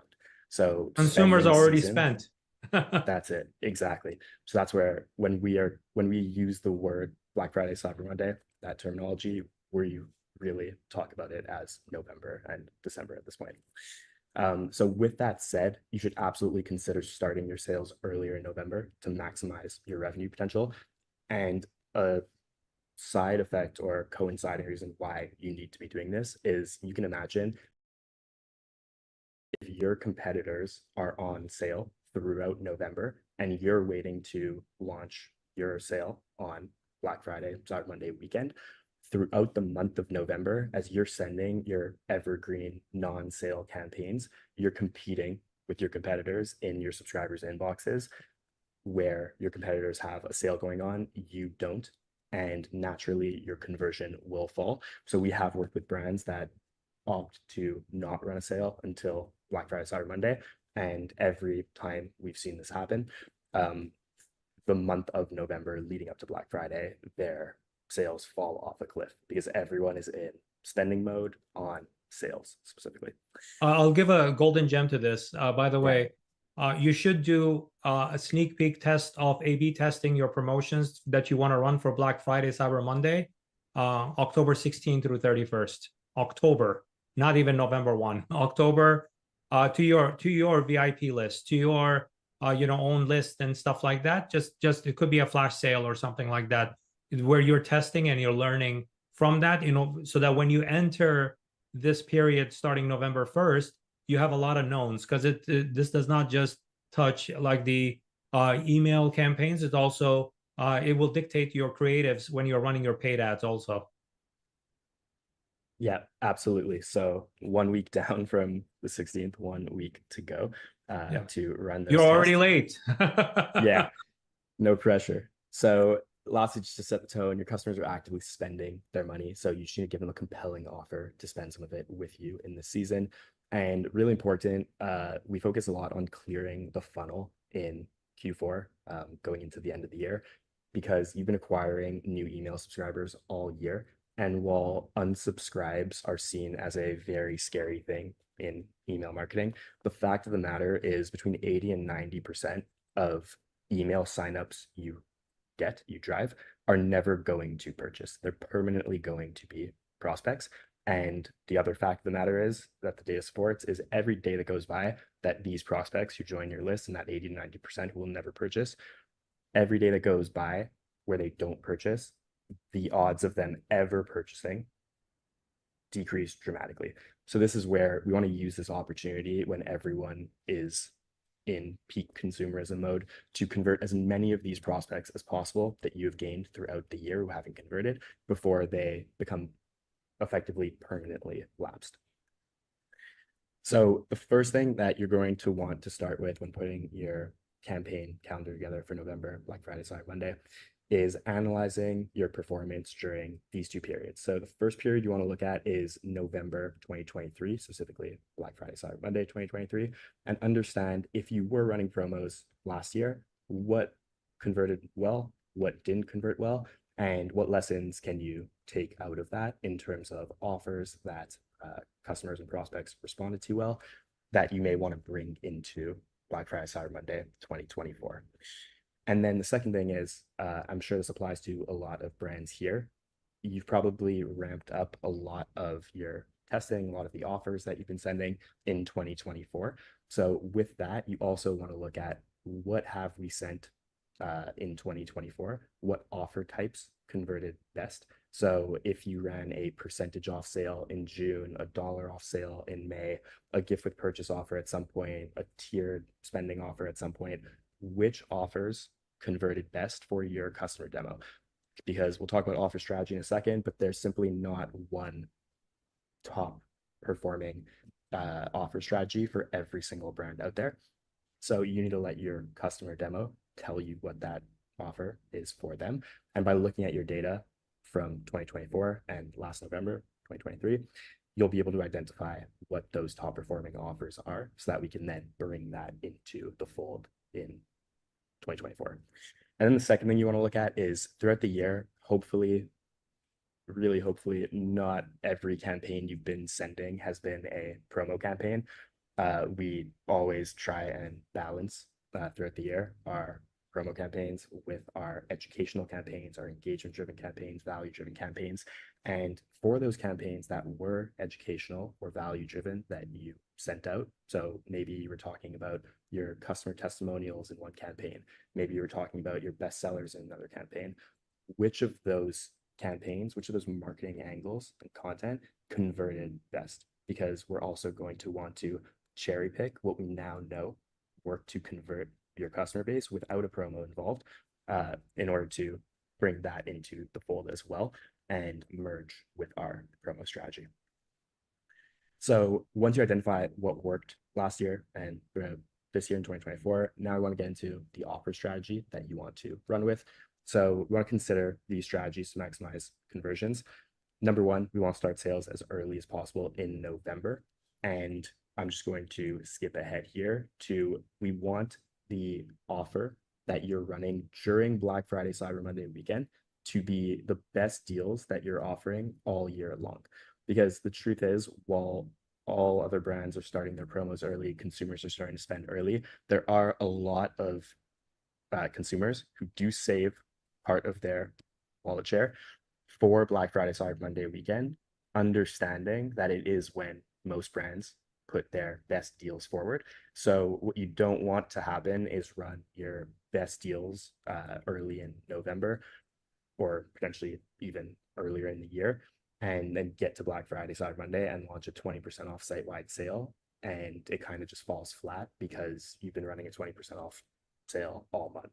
Or maybe you've been running maybe you ran a 25% off sale in October and now it's just underwhelming.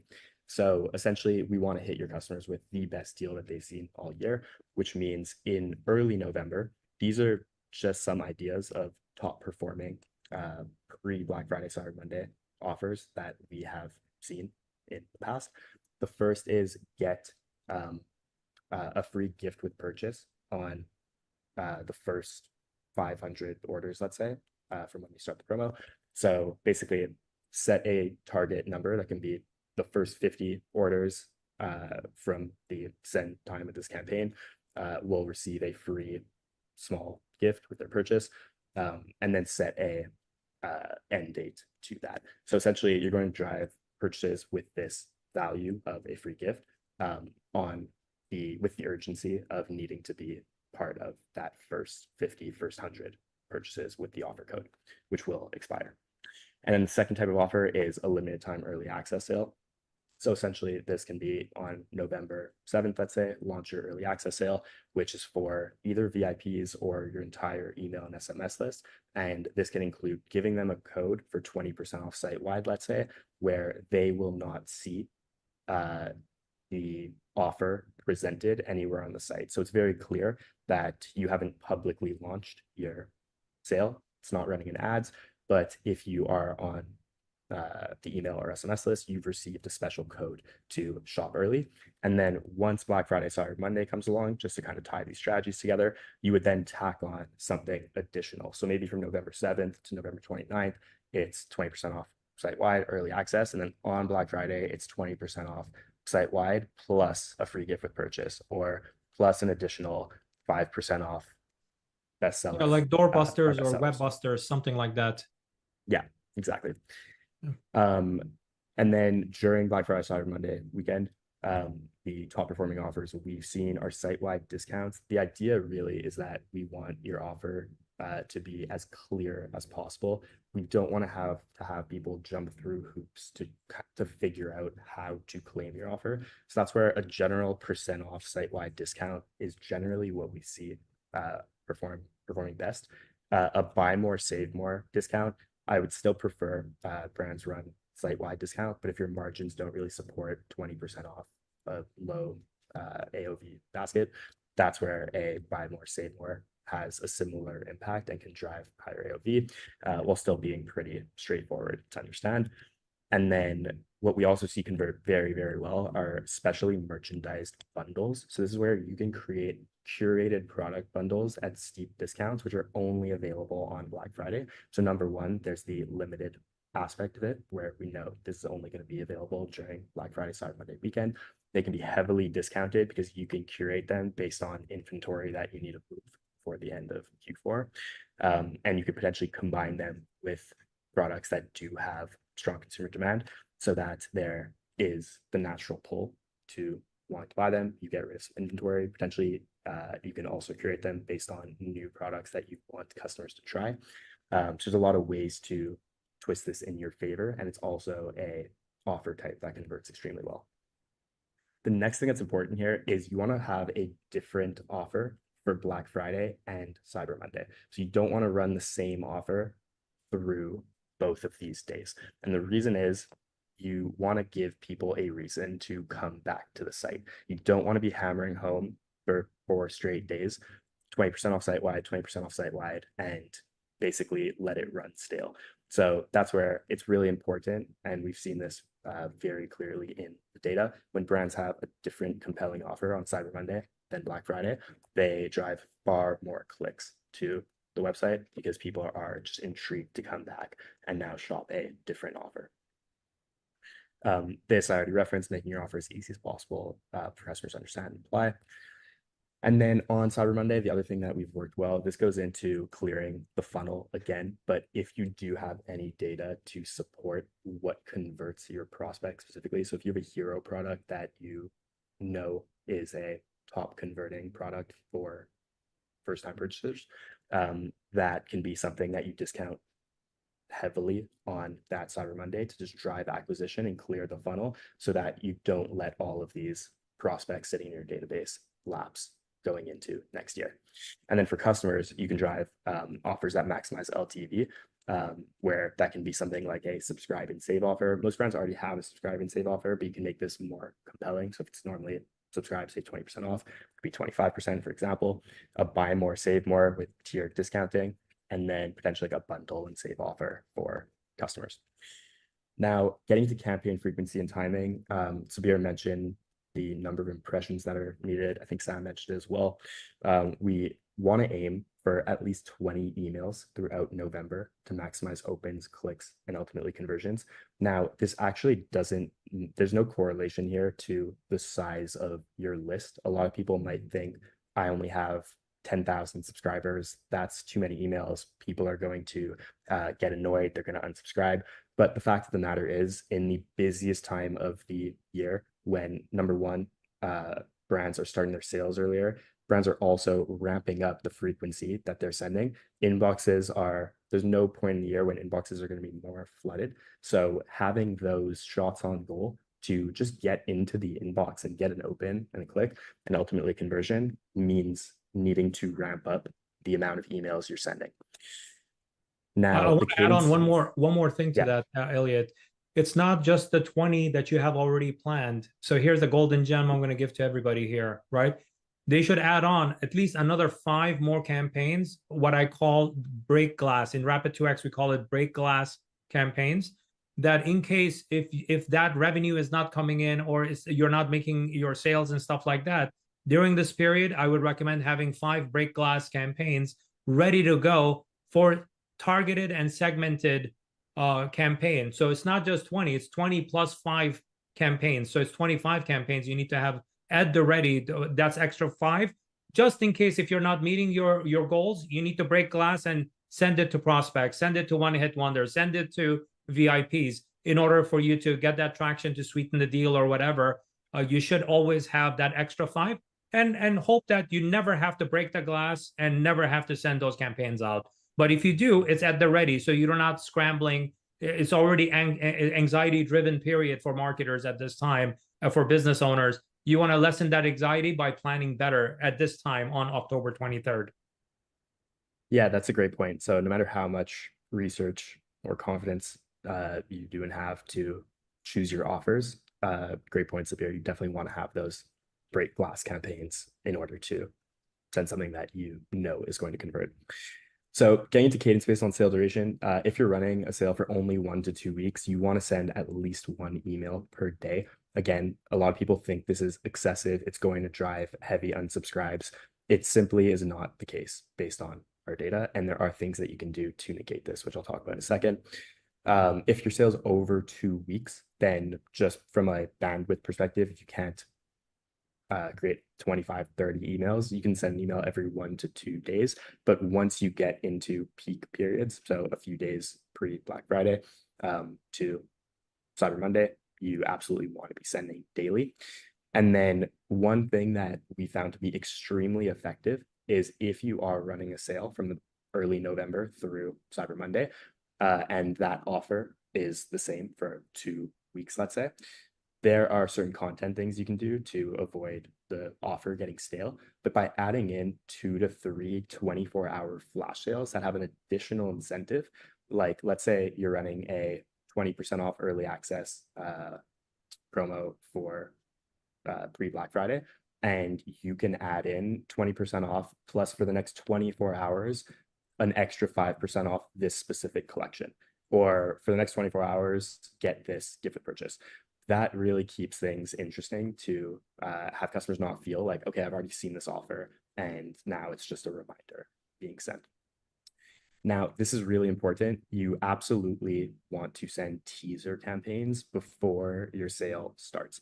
So what this does is it builds anticipation and it gets customers primed to buy once you do send your announcement emails and you do start sending your Black Friday emails, which we're going to see in a second in the creative, should be very concise to the point. So you don't want to start giving customers all of the information that is clouding their ability to just go shop when the sale starts.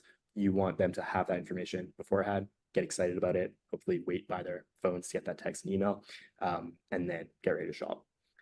So you want to send at least 1 email and 1 SMS teaser 1 day before the sale starts. And you can use your email teasers to drive SMS signups for early access. And a lot of people think early access has to mean something very special. Really, all it can mean in order to just have integrity for your customers is you can send the Black Friday sale is starting SMS an hour before the email goes out and just let them know they're first in line. So with that teaser, it can say, our Black Friday sale starts tomorrow. Here's the offer. SMS signups get their code before everyone else. So sign up for SMS and be first in line to shop. Now, when we get into the cadence for Black Friday and Cyber Monday specifically, on Black Friday, you want to target your broadest possible segments without impacting your deliverability. So you never want to send to your full list because that will, without a doubt, negatively impact your I call them spray and pray campaigns. Don't do that. Don't do that, exactly. But you do want to go as broad as possible, which usually in most cases tends to be around the 365-day engage mark. So if you're typically sending to engaged segments of 90 or 180 days, you want to expand that to anyone who has become unengaged but now can be brought back in to the fold with a really great offer that you're presenting to them. And on Black Friday, you want to send a minimum of 3 email campaigns. Again, a lot of people think it's excessive, but at this point, you can probably imagine how many email campaigns are being sent to your subscriber on Black Friday. And if someone is getting 10 an hour, let's say 15 an hour, and they're not checking their phone in the morning, by the time they check their phone in the afternoon, your email that you sent at 9 a.m. is already completely buried. So that's where you want to have a touch point in the morning, you want to have a touch point at midday, and then you want to have a touch point in the evening. And basically in the morning, Black Friday is here, shop now. Midday, don't forget, use code XYZ for Black Friday savings. And then in the evening, you want to frame the evening send as kind of a last chance message. So even if your sale goes into Saturday, you want to frame it as Black Friday is ending in 3 hours. Shop now and just drive some urgency there. And then Just you for wanna have- clarity, Elliot, Yeah. engaged segments means your customers plus your opens and clicks from the email campaigns. Yeah, exactly. So anyone who's shown engagement with your email in the last 365 days. Yeah, Justin asked. I just want to make sure that Yeah. we clarify for him. For sure. Thank you, Justin. Thank you.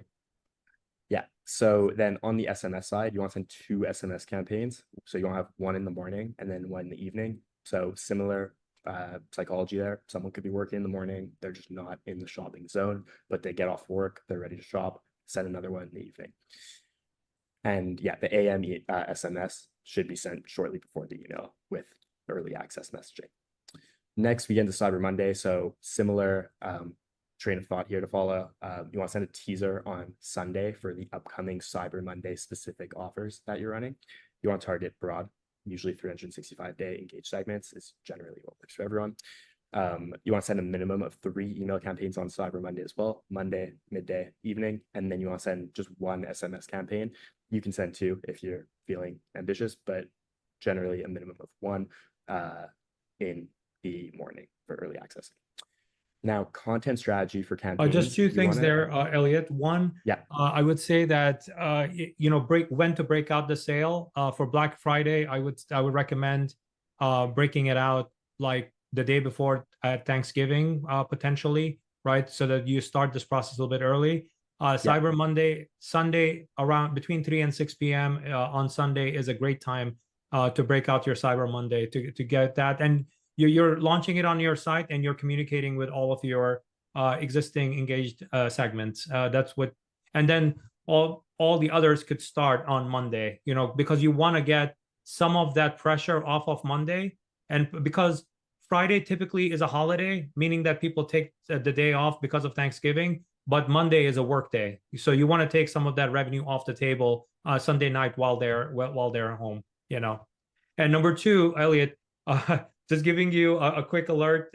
Let's jump to the end of it. I know this is really valuable, but I do have 2 other folks, like Sean, and also I want to let the audience know that my number 1 sales strategy I need to share. I'm going to go last. Being the host, I'm going to go last. I'm going to give everybody else a chance here. So stick around. So don't hang up yet. And make sure you take lots of notes.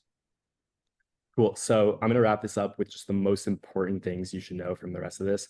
Basically, on your content strategy, try and incorporate plain text emails, ideally from you, the founder. You're going to see better inbox placement. They convert really well because they serve as a pattern interrupt compared to the other design emails someone's going to get.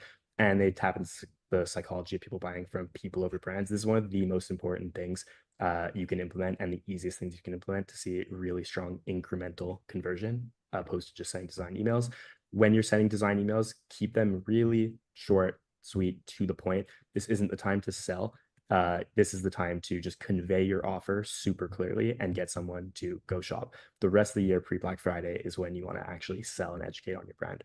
And then technical implementation, you want to keep skip recently emailed profiles off when you're sending sale campaigns, exclude recent purchasers from your campaigns, and then let me see what else is super important here. Oh, somebody asked a technical question regarding the Klaviyo pixel. Should we keep it on or off during Black Friday? Because that affects deliverability also.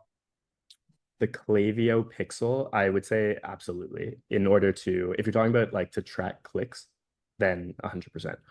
The last thing I'll call out here is basically if you are worried about oversending, what we do for our partners is we put in a so this is the normal unsubscribe button down here, and then we let people know that they can unsubscribe specifically from upcoming promotional emails.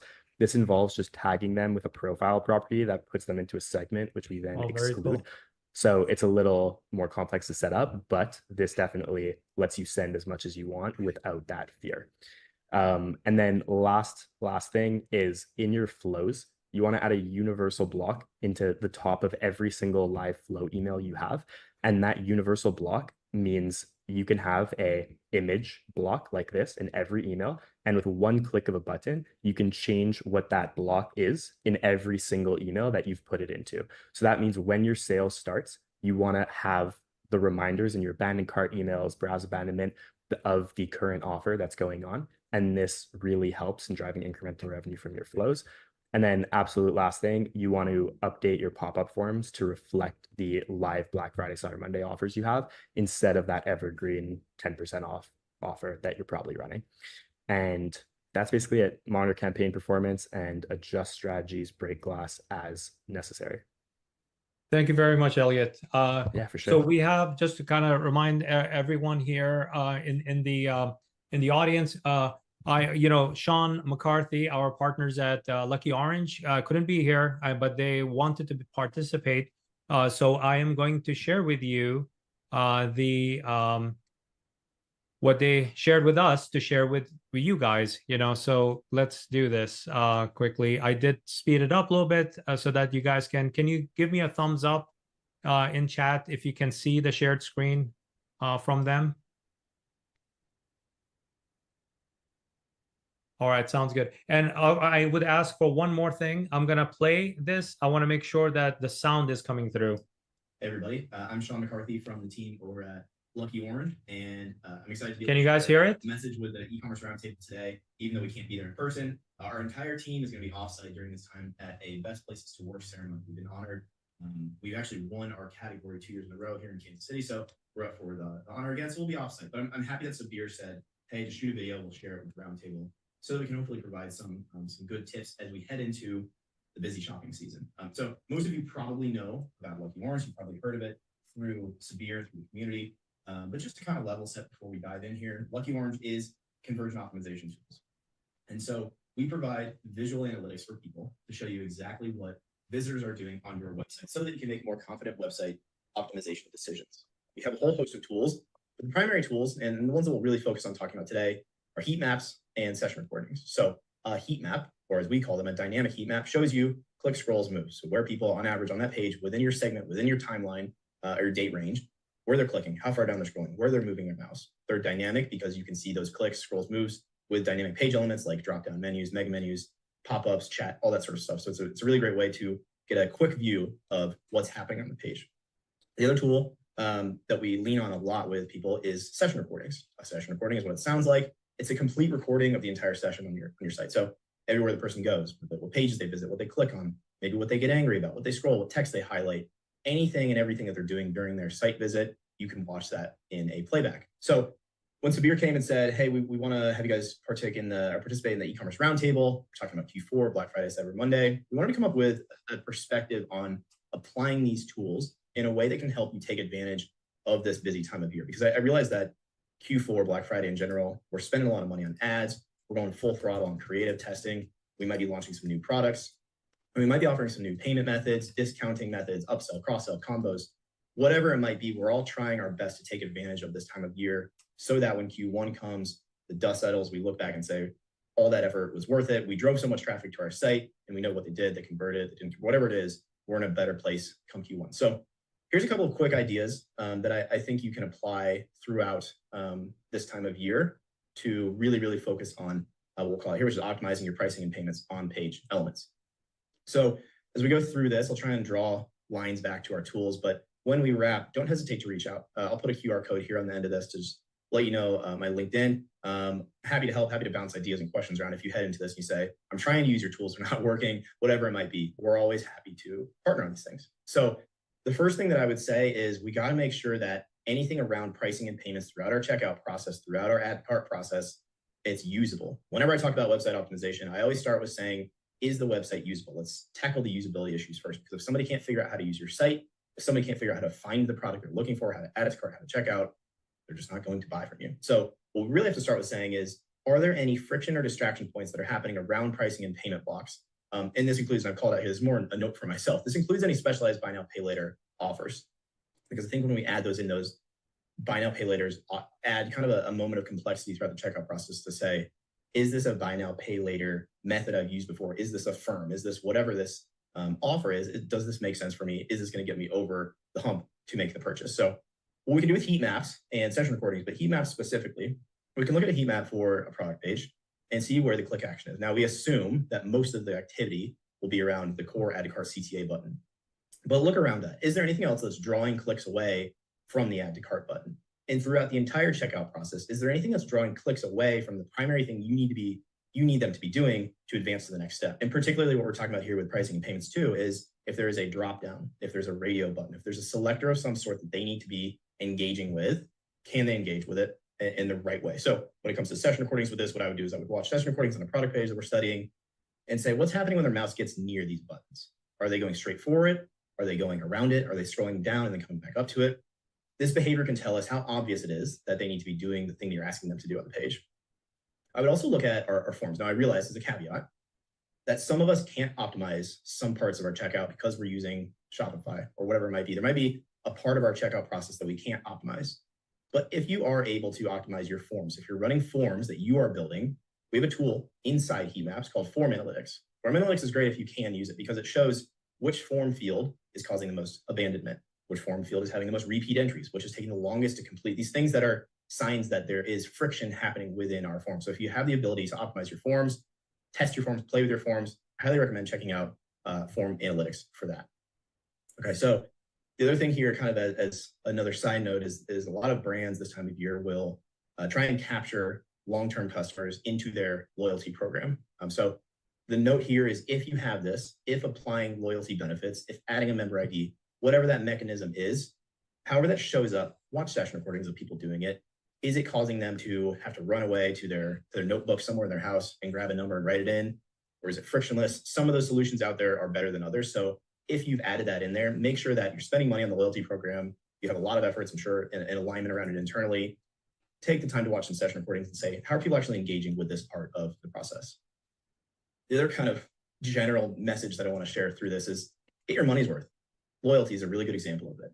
Facebook ads, whatever ads we're running, we want to get our money's worth this time of year. So of course we want every single person to convert, but also of course we know not every single person is going to convert. So again, if you're running personalization, another thing that requires alignment and investment, if you're running that, watch session recordings to see how people are engaging with the personalized elements that are on the page. This is also a good time of year if you don't offer live chat to turn on a live chat tool, create some auto invites. So what we can do with auto invites, and Lucky Orange also has a live chat tool. It's not the top competitor in the space of live chat, but it can be really good for teams. Throw it on this time of year, and then based on maybe time on page on shipping information or something like that, create an automatic invite for people to say, hey, is there something we can help you with? Tag somebody on the team to take a certain hours, whatever it might be. Offering live chat during this time of year can help us get our money's worth with all this traffic that we're sending to our site.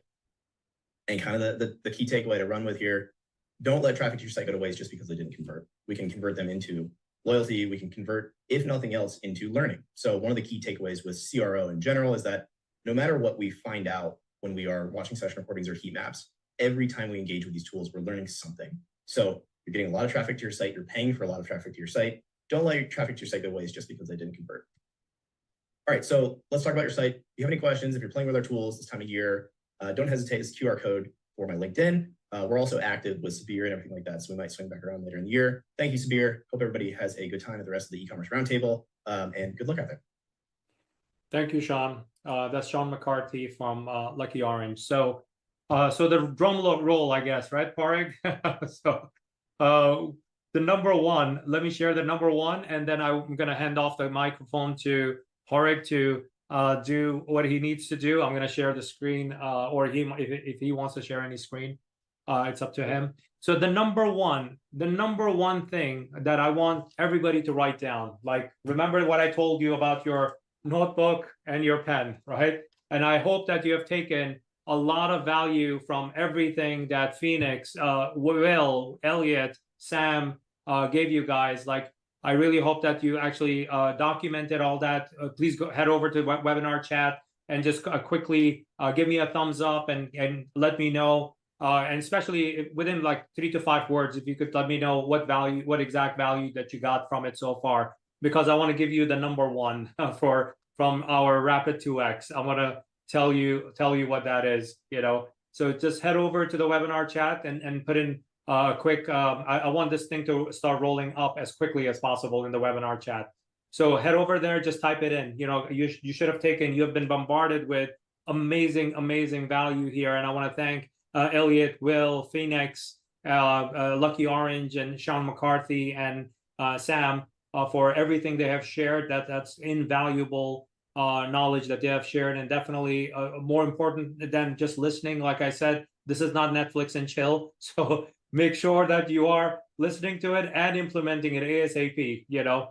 So the number one thing I will tell you, it's all of the stuff that they said, 100%, 1,000% I'm in alignment with, right? But the one thing that's going to get in your way of getting those conversions, to getting those, meeting your sales plan and all of those things, the number one thing is speed kills. Speed kills, right? And what kind of speed kills? Bad speed. You know, if you are site, and how do you know what's a bad speed? Head over to gtmetrics.com. I'm going to ask everybody here to do this.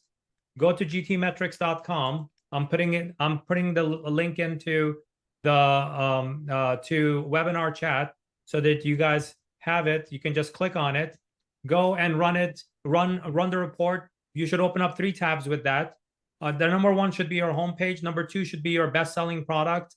And number 3 should be your bestsellers category page or collections page. Run it 3 times, right? And if your score, after it takes some time for it to run, right? Run that and then come back while it's running. And as soon as it gives you the results, just head over to the webinar chat and just plug in the score you got, you know, for these pages. If any one of them comes back, literally it means like most of your pages is around that score, right? So head over to webinar chat, plug that in, right?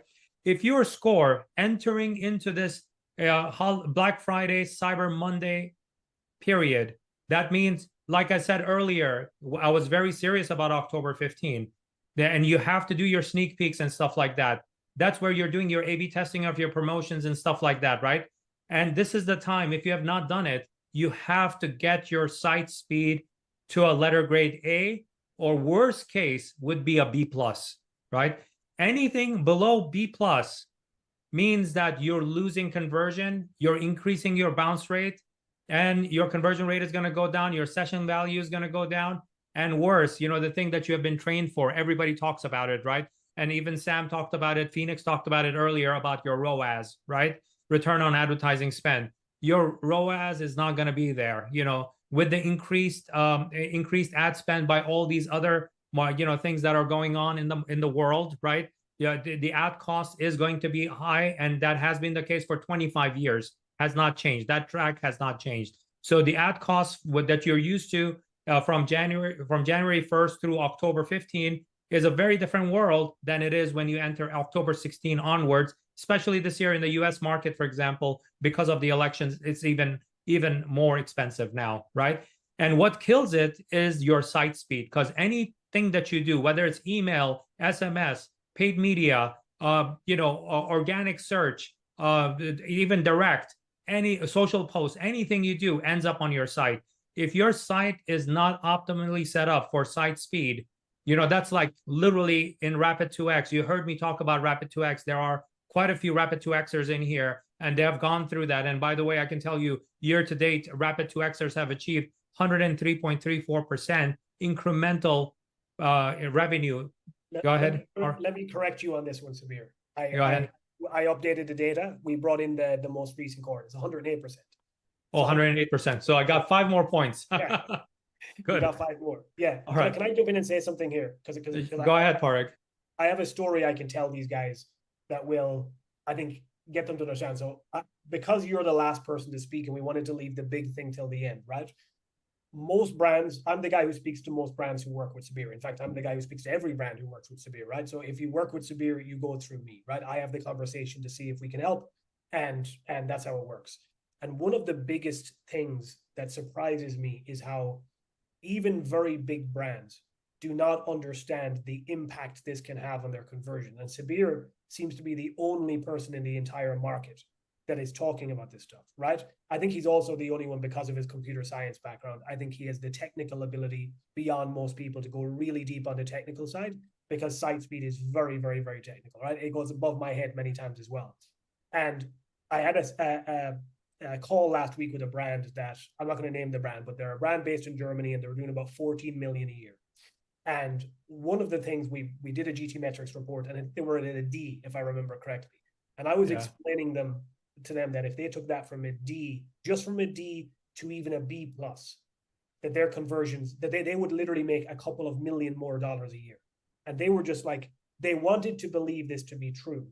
But it seems like it's so obvious that, well, if that's the case, why isn't everybody else in the market talking about this, right? It's the big problem that nobody's talking about.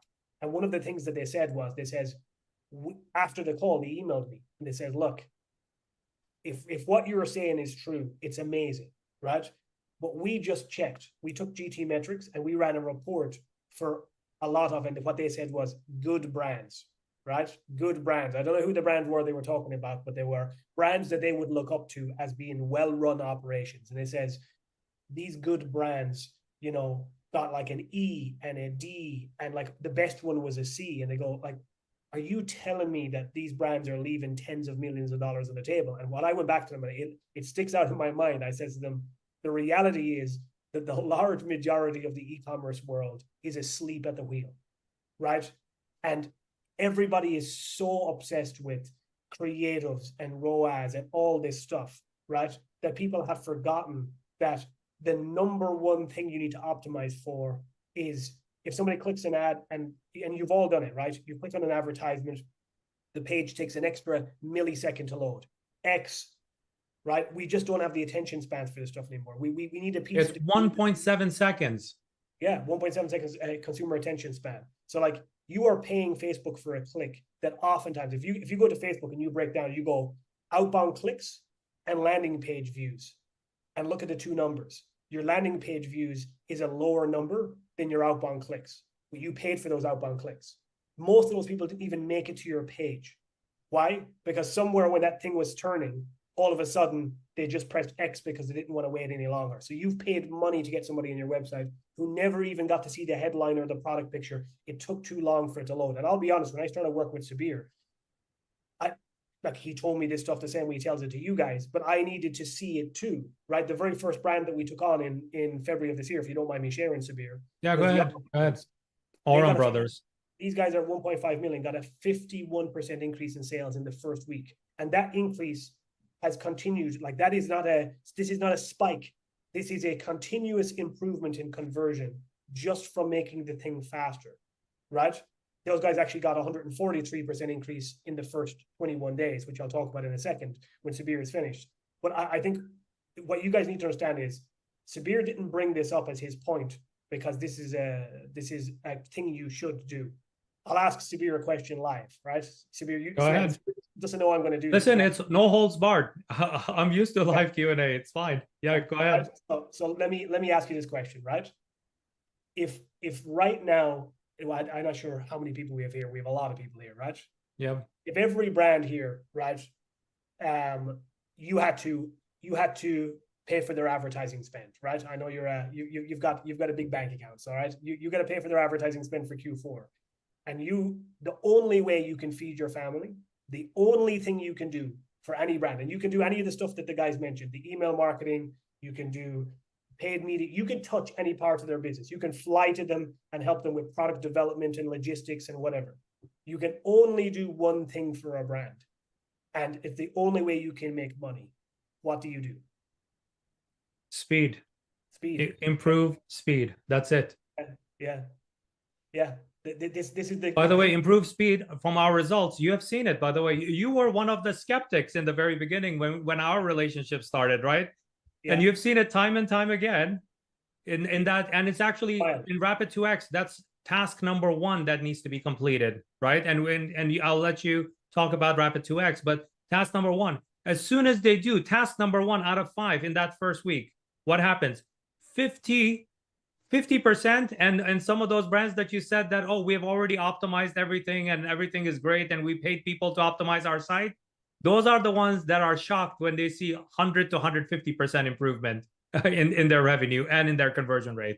Well, if we take, for example, and I don't want to take up too much time here, but if we take, I won't name the name of the client because I didn't ask them for the permission beforehand, but there's a client that worked with us in the previous core. So they finished up about 2 weeks ago. They finished the first 21 days.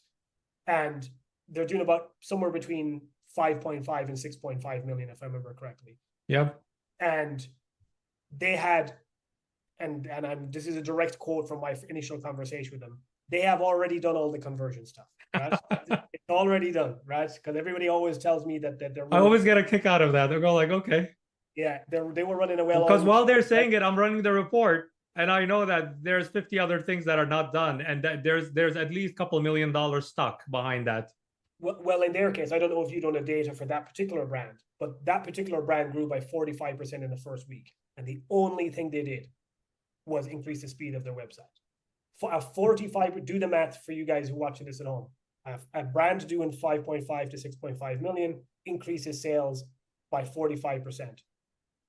Put that out throughout a 12-month period. That's your profit, right? And that's where I think a lot of brands are stuck nowadays, is that they are running a 6 out of 10 operation across the board. They have 6 out of 10 ads, 6 out of 10 advertising setup, 6 out of 10 attribution, 6 out of 10 landing pages, 6 out of 10 speed, 6 out of 10 upsells, cross-sell, optimization, pricing, 6 out of 10 email marketing. And we are just in a position now where the market rejects 6 out of 10 businesses. 6 out of 10 is not, unless there's always a caveat, unless you have an incredibly unique product. If you are a one of one, which I know you hate when people say that, Sabir, right? There's no one of one. Very few people are. There are 20,000 on Amazon. Yeah. When you think you're a one of one. Correct, but this I guess is the point. So, do you want to finish talking about speed there, Sabir? Yeah. So number one, and how do you know? Besides the GT metrics, there are 2 other tools I would recommend you get. It's free. One of them is free. It's actually Google PageSpeed Insights. That tells you your mobile as well as in more detail even than GT metrics. It gives you also the mobile and desktop. And number 3 would be SEM Rush, which is an SEO tool, but it also gives you a site audit on the tool. So definitely run it on that and resolve all those errors and also to speed up your site. There are a lot of things that we actually go through that. And it's funny that, Dan Rowland, who has been with us in the community for a while, the number one thing he says that he did was the site speed, the site speed improvement, because speed, again, remember that this is a very harsh thing to say. Speed kills. It kills your revenue. It kills in a bad way, not in some cool kid way, It actually kills your bounce rate, conversion rate, your ROAS. There's a lot of revenue hidden behind it. And that's a number one task that we need to complete, right? So that's kind of the number one thing, that if you have not done that, and with that, I'm going to actually ask Parik to talk to you about the Rapid 2X program that we have, which actually starts in a week from now. I believe it's November 4th. I believe is the first day. That actually primes you up and gets you ready for the holiday season, so that when you're entering there, you have the best site possible for the best conversion and the highest ROAS that you can get, because there are a lot of the other metrics just go up. And you heard it from all the experts. We brought all these experts, and by the way, they work with Rapid 2Xers also, and you can engage with them independently to work with them as to complete these tasks. If you don't have in-house team, or if you don't have team members or dev people or anything like that, we have all those. We can refer them to the top experts that can help you with that. By the way, Dan just put it in all caps. He says site speed is the number one thing that I did, and with that, while you're speaking, I'm going to share this slide up here. I'm going to just put it up so that while you're explaining, there's a CTA there. Go ahead. Okay, I've not seen this. This is quite cool. Okay, so that's my artwork, by the way. Yeah, very, very good. This is actually quite nice, right? Let me give you guys a very quick overview, because I know that some of you want to jump into the Q&A with Sabir. I'm going to make this 5 minutes, not because I want to, but because I have to, because I actually have a call on the top of the hour I have to be on. So you're going to have to listen to me for 5 minutes, and that's it. So, actually, some of the folks from here actually just booked. So with you. Very, very good, right? So essentially, I'll break this down as simple as I can. All of the stuff that we've gone through with you guys today was essentially very specific for the holiday period. But one of the things that we told all of the people who came on the call today, because all of the people who came on the call today, all of these people are part of Sabir's back end. Sam is our media guy. Will is our conversion rate optimization guy. Phoenix Ha and Ben at AdBeacon, we use those guys for attribution. Phenomenal partner of ours. Elliott is our email guy. And essentially all of those guys are domain-specific experts that have been trained up on Sabir's very specific methodology. And essentially what we've done is we took Sabir's entire AD method. Now, I'm not here to talk about the AD method. Some of you might not be familiar with the AD method. If you're not, we have another workshop Sabir does where he breaks all of that stuff down, and we can send you information on this. But what we found working with this year so far, we've worked with 18 brands. And the average of those 18 brands has seen a 108% increase in sales in 21 days. And this is not these are not, I guess, easy brands to grow. The first brand was a brand that was stuck at 1.5 million for 2 years. We have brands based in the US, brands based in Canada, brands based in Europe. We have brands based in Dubai. We have brands based just about everywhere. And I know that I seen actually, Sabir, I'm not sure if you know this, but I seen a couple of names earlier on when I was scrolling through here.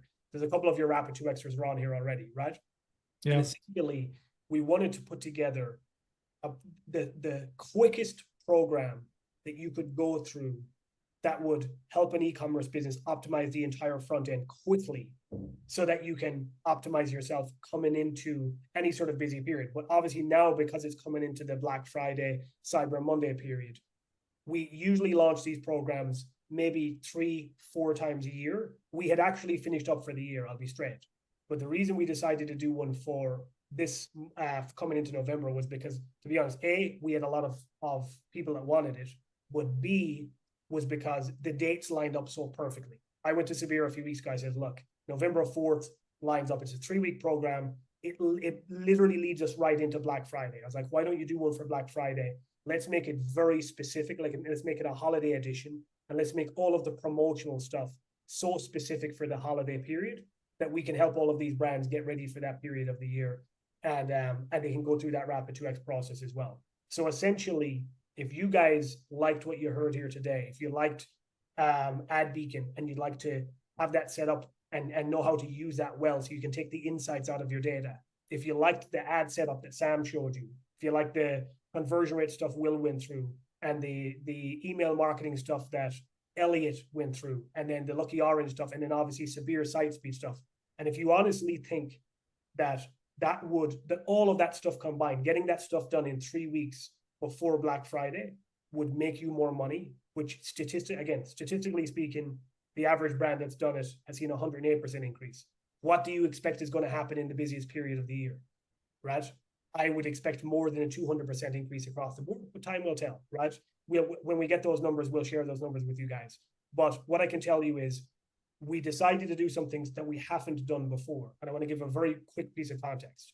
The first brand, and I know, Sabir, you won't mind me sharing this, the first brand that joined Rapid 2X with Sabir this year, the very first group, the first brand paid $40,000, and we take a percentage of their revenue. Okay? This was the original offer that we went out to market with for these guys. And our goal was to keep refining it throughout the year until we were in a position where we could keep bringing the cost down and keep bringing the cost down and keep bringing the cost down. And when I went to Sabir a few weeks ago, I asked them for permission that we could sell the holiday version of Rapid 2X at a much lower price to get people in this time of year and see if this model works a little bit better.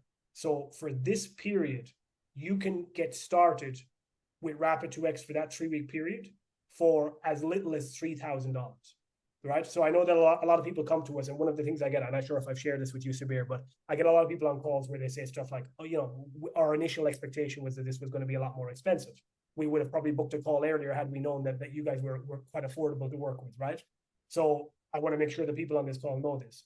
If everything you've heard here today resonates with you and you believe strongly that working with Sabir and implementing all of the stuff that he teaches would help you make more money in Q4, then I would highly recommend you booking a call with us. Booking a call, you'll speak with Darren, you'll speak with me, we'll have a conversation and we'll have a look at your site. We'll only make you an offer to work with you if we're very confident that we can do business and that we can make you more money. If we don't think we can make you more money, we won't make you an offer.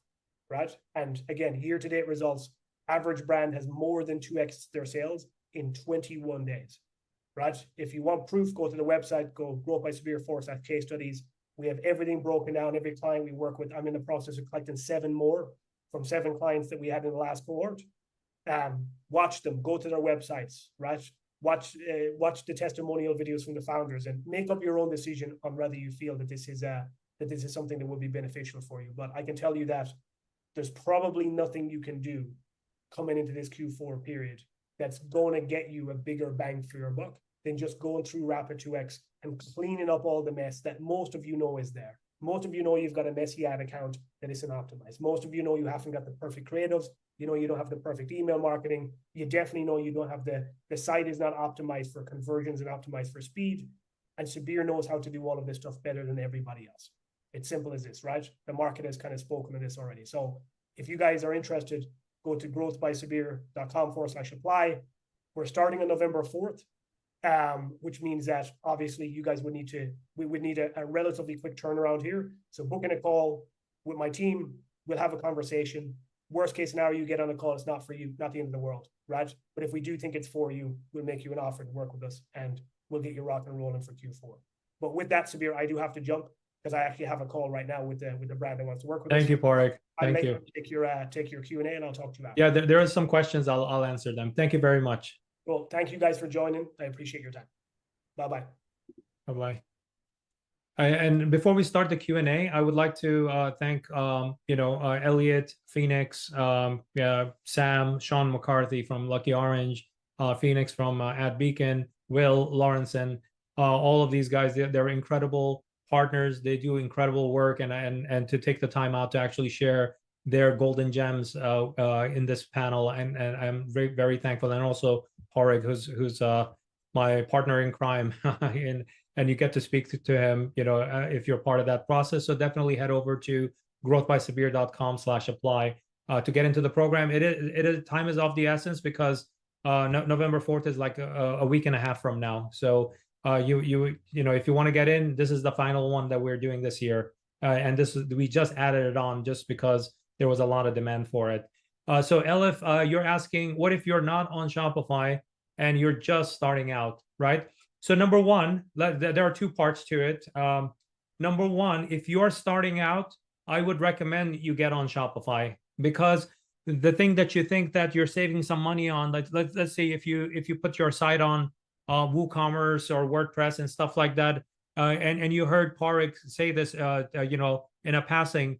At my core, I'm a computer scientist, besides being this revenue growth hacker now, So I've been this growth hacker for 25 years, but I've written millions of lines of code, and I can tell you on the surface, platforms like WooCommerce seem free or cheap, right? But the cost of outage, the cost of maintenance, getting a developer, unless you're a developer yourself, the uplift is pretty heavy, and it ends up costing, the total cost of ownership is higher. It's a lot easier to just shove that into like a $79 per month Shopify plan that helps you scale and gives you access to all these apps that's already integrated. It's a very rich app store that has integrations with a lot of things that just speeds up. Speed to market actually is another thing that's really important. So Shopify affords you that, so that you're not thinking too much about the technology, or thinking about like, how do I optimize my business, right?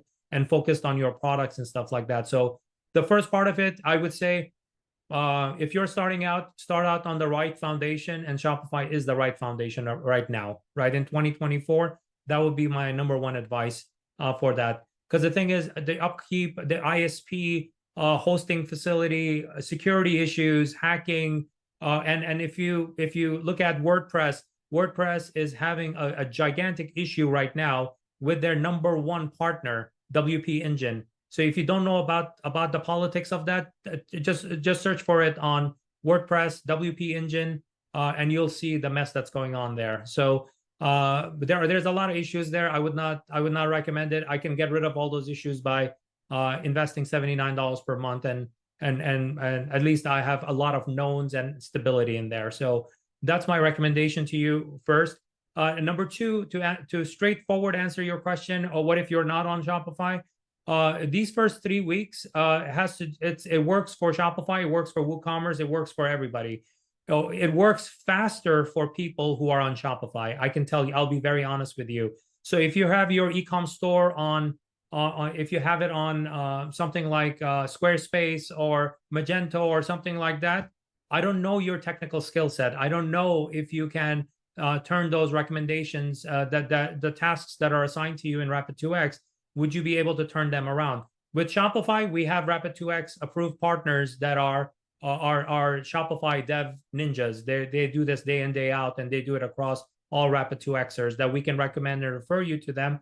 But if you take the tasks and give it to your own in-house Shopify dev guy or gal, right, they should be able to implement those for you. So it's not a requirement for you to hire anyone in our Rapid2X approved partners if you have your own, right? But what I'll also tell you is most people, when they come in to the Rapid2X, the value they find is also the network access that's given to them being part of the Rapid2X, so they find better partners.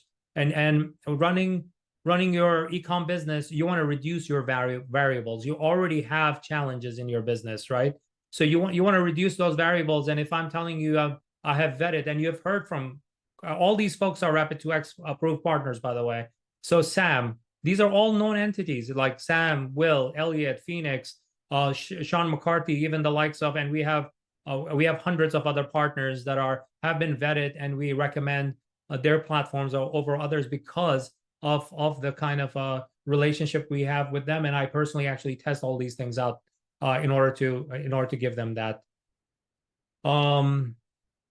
And Elif, you have to convince them even more. It's just, yeah, I personally have used Webflow, right? And there's an amazing a YouTuber that actually puts out a lot of Webflow content, looks impressive. I think it's probably the same one that you know of. He even replicated the Apple product page or iPhone page a couple of years ago, right?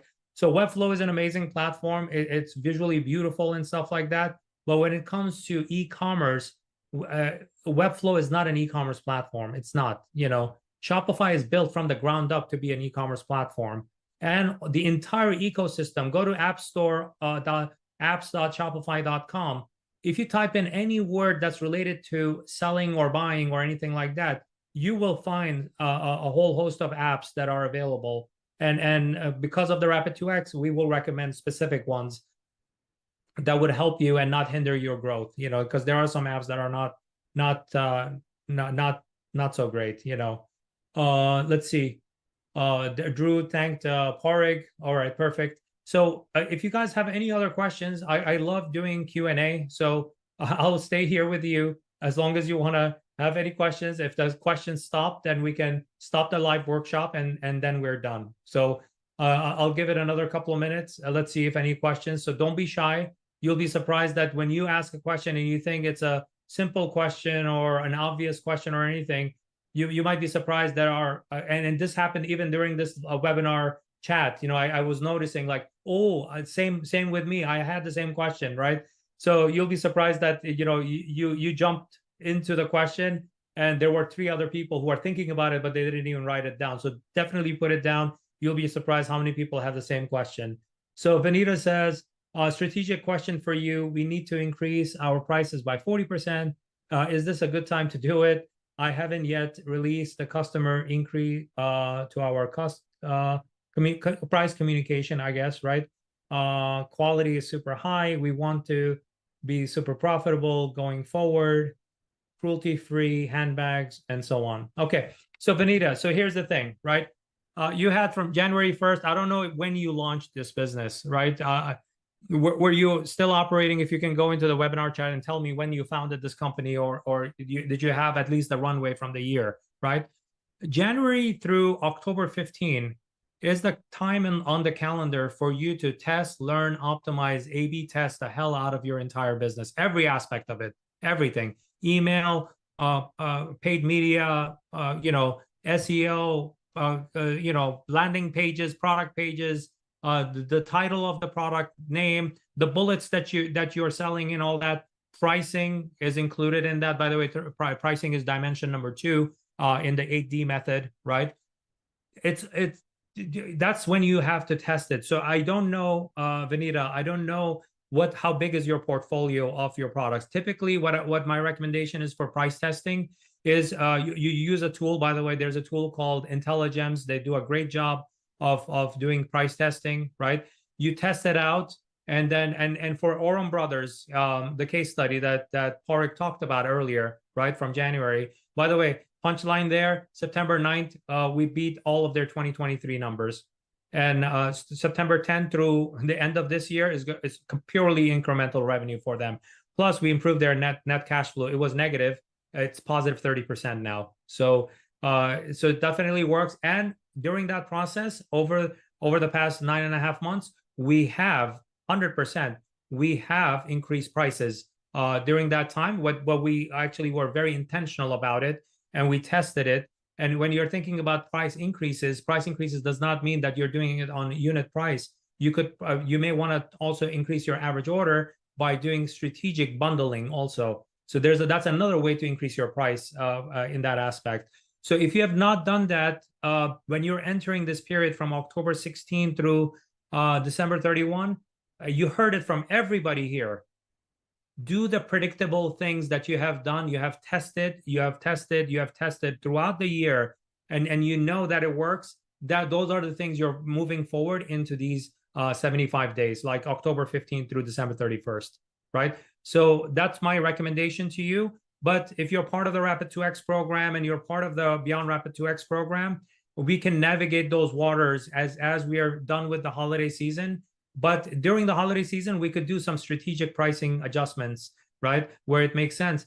But wholesale changes that we want to do, I would recommend doing it starting like December 26th, right? And then starting, or even January 1st. So it feels like, the price increases happened, because of the year change, inflation, recession. There could be a bunch of excuses for that, right? But the thing is, you have to adjust that with the value proposition that you have. Like, why do you think your product is worth more? Right. That you convey through marketing and storytelling. You do it through product optimization, brand positioning. Those need work. And it's not just a price change from $49 to $69. You need to build that foundation properly. And then when you ask for that plus $20 on that example that I just gave, then you have built up your proof in order to ask for the $20 extra for that. So I hope that Vanita's question is funny. Right after that, Drew said that I had I added a question at the very beginning. All right. So if you could just copy and paste it, I would appreciate that, Drew. Elif says, yes, I have come to the conclusion that I should have pushed for Shopify more strongly. Thank you again. By the way, you should change, if your site is not too complicated, probably this weekend, you should be able to move it over to Shopify. They give you the facility. There's a theme store. You can get that moved over unless you're doing very fancy stuff. But if you're a startup, most likely you're not. You want the add to cart functionality with mobile payments, and Shopify gives you Shopify payments also at competitive rates, and they do mobile payments and stuff. As long as you have that and you have a nice theme, at least you can have a store for the holidays that's stable, and then if you're part of the Rapid 2X program, you're going to get all those optimizations. That's going to help you even sell better, and then you can go and do a little bit of a facelift starting January 1st. So hopefully, Elif, that gives you more ammo there and more reasoning. So Drew says we have a simple visual product, art prints. Okay, is that printed arts? And we get amazing engagements to ads, posts, and our site. I'm wondering why the conversion is so low, right? So with art, it's tricky, right? You have to, there are so many variables, right? So as much as I know about art, right? The business of art, right? When it comes to a piece of art, if it's visually appealing that I can put in my living room, or I can put it in a entryway or my office or anything like that, and it looks good, right? Do I really care about the artist? Maybe not, right? But it just looks amazing, and I want to have that piece of art, or especially if it's like printed art that you're replicating, right? Then you have to storytell, especially with art. You want to show it in the context. Is it in an office space? Is it in a conference room? Is it in a bedroom? Is it in a living room or a guest room or something like that? If it's a high end, I'd let it have a high end look to it. There are some AI tools that would take the art that you have done, and you can say what sort of an environment you want to place it in. If you want to do it using AI, for example, so that you want to show those contexts, not make people guess, right? So when you show it, then they say, oh, wow, it fits in the bedroom. It looks lovely, right? They'll buy it, right? Now, the other type of art has to do with the artist, right? The artist is great or up and coming or anything like that. And there is a whole collection of their art in your art store. And if it's their original work and not printed art, then you have to build up that story behind the artist, right? What is their story? Because people, at the end of the day, whether they're buying shampoo or they're buying art or they're buying a car, everybody's buying a story, right? If you tell a compelling story, and if you tell and you show them that this thing that they're looking at should be part of their lives, right? Because not just you're saying it, you're showing it to them, but there's also social proof of other people like them have done the same thing, right? And that goes into effective storytelling, which is also another dimension of 8D method, right? To tell stories, and especially if it's founder led, Drew, in your case, like Drew, if you are the artist, if you are the art connoisseur, and you know about art and the language of art, and you can explain it, then you should become a social media person that actually does these kinds of things, and you can hold Q&A sessions, and so that when you're posting, they know that it's coming from you. It's an authentic place that it's coming from, so that you could start building that personality, the founder personality, for your business, right? So I have Ali says, do you think ads can be effective for original art, right? Before I spend a penny on any paid media channels, right, I need to make sure that the landing page on my site, that's 100% under my control, that it's set up for success, right? Everything that I just said, Ali, and it also applies to Drew there, right? That was a follow-up. That the story needs to be there, right? The context needs to be there. The social proof needs to be there. So if you have those things and it's optimized, and like I said, before I even touch those things, like I said, site speed kills. So regardless of how great your page looks, if the page it does not render quickly under like 1.7 seconds, then it's going to end up hurting your conversion rate. Your ROAS is not going to be great. And what Parik said, look at your landing page. Look at the clicks on your ad and look at the landing page views. That's completely in Meta, right? You can see both of those numbers. When you see those numbers, there's a discrepancy on the Google Analytics side or Shopify Analytics. What would happen from that ad? You will see a huge bounce rate. So before I even get to the conversion, I want to look at how many people just bounced. And typically, site speed being slow is the #1 culprit for the bounce rate to be high, right? First, I would solve that. Then once I solve it, I know that, okay, now my bounce rate was 80%, 90%. That's very typical, by the way, for most of the Shopify stores and stuff like that before they optimize. Once they optimize, they start getting into that 60 to 75% bounce rate, right? That's pretty reasonable because you are testing unqualified traffic to see, from those ads to see if they qualify and if they engage, right? You want to increase your chances. So if 100 people showed up right now, if 80 people are bouncing off your site, they're not even looking at the page, right? So let alone how great your page is. So if 80 people are bouncing, now you're dependent on 20 people doing anything on your site, meaning add to cart, engaging for a period of time, session duration, or completing the checkout or going through the checkout process and stuff like that. So, but if that number, the same 100 people showed up, if 60 of them bounced, right, after you did your optimization, now you just double the number of people who are part of the funnel who are further engaging with your brand, right? That's what I would fix first, and then everything else I just said about storytelling and coming up with those building blocks for the world of art or product, whatever you have, right? That's set up properly. I hope I answered both of your questions there, Drew and Ali. I just want to make sure that I have answered. Vanita, I hope I answered your question. All good. Okay. All right. Thank you, Drew.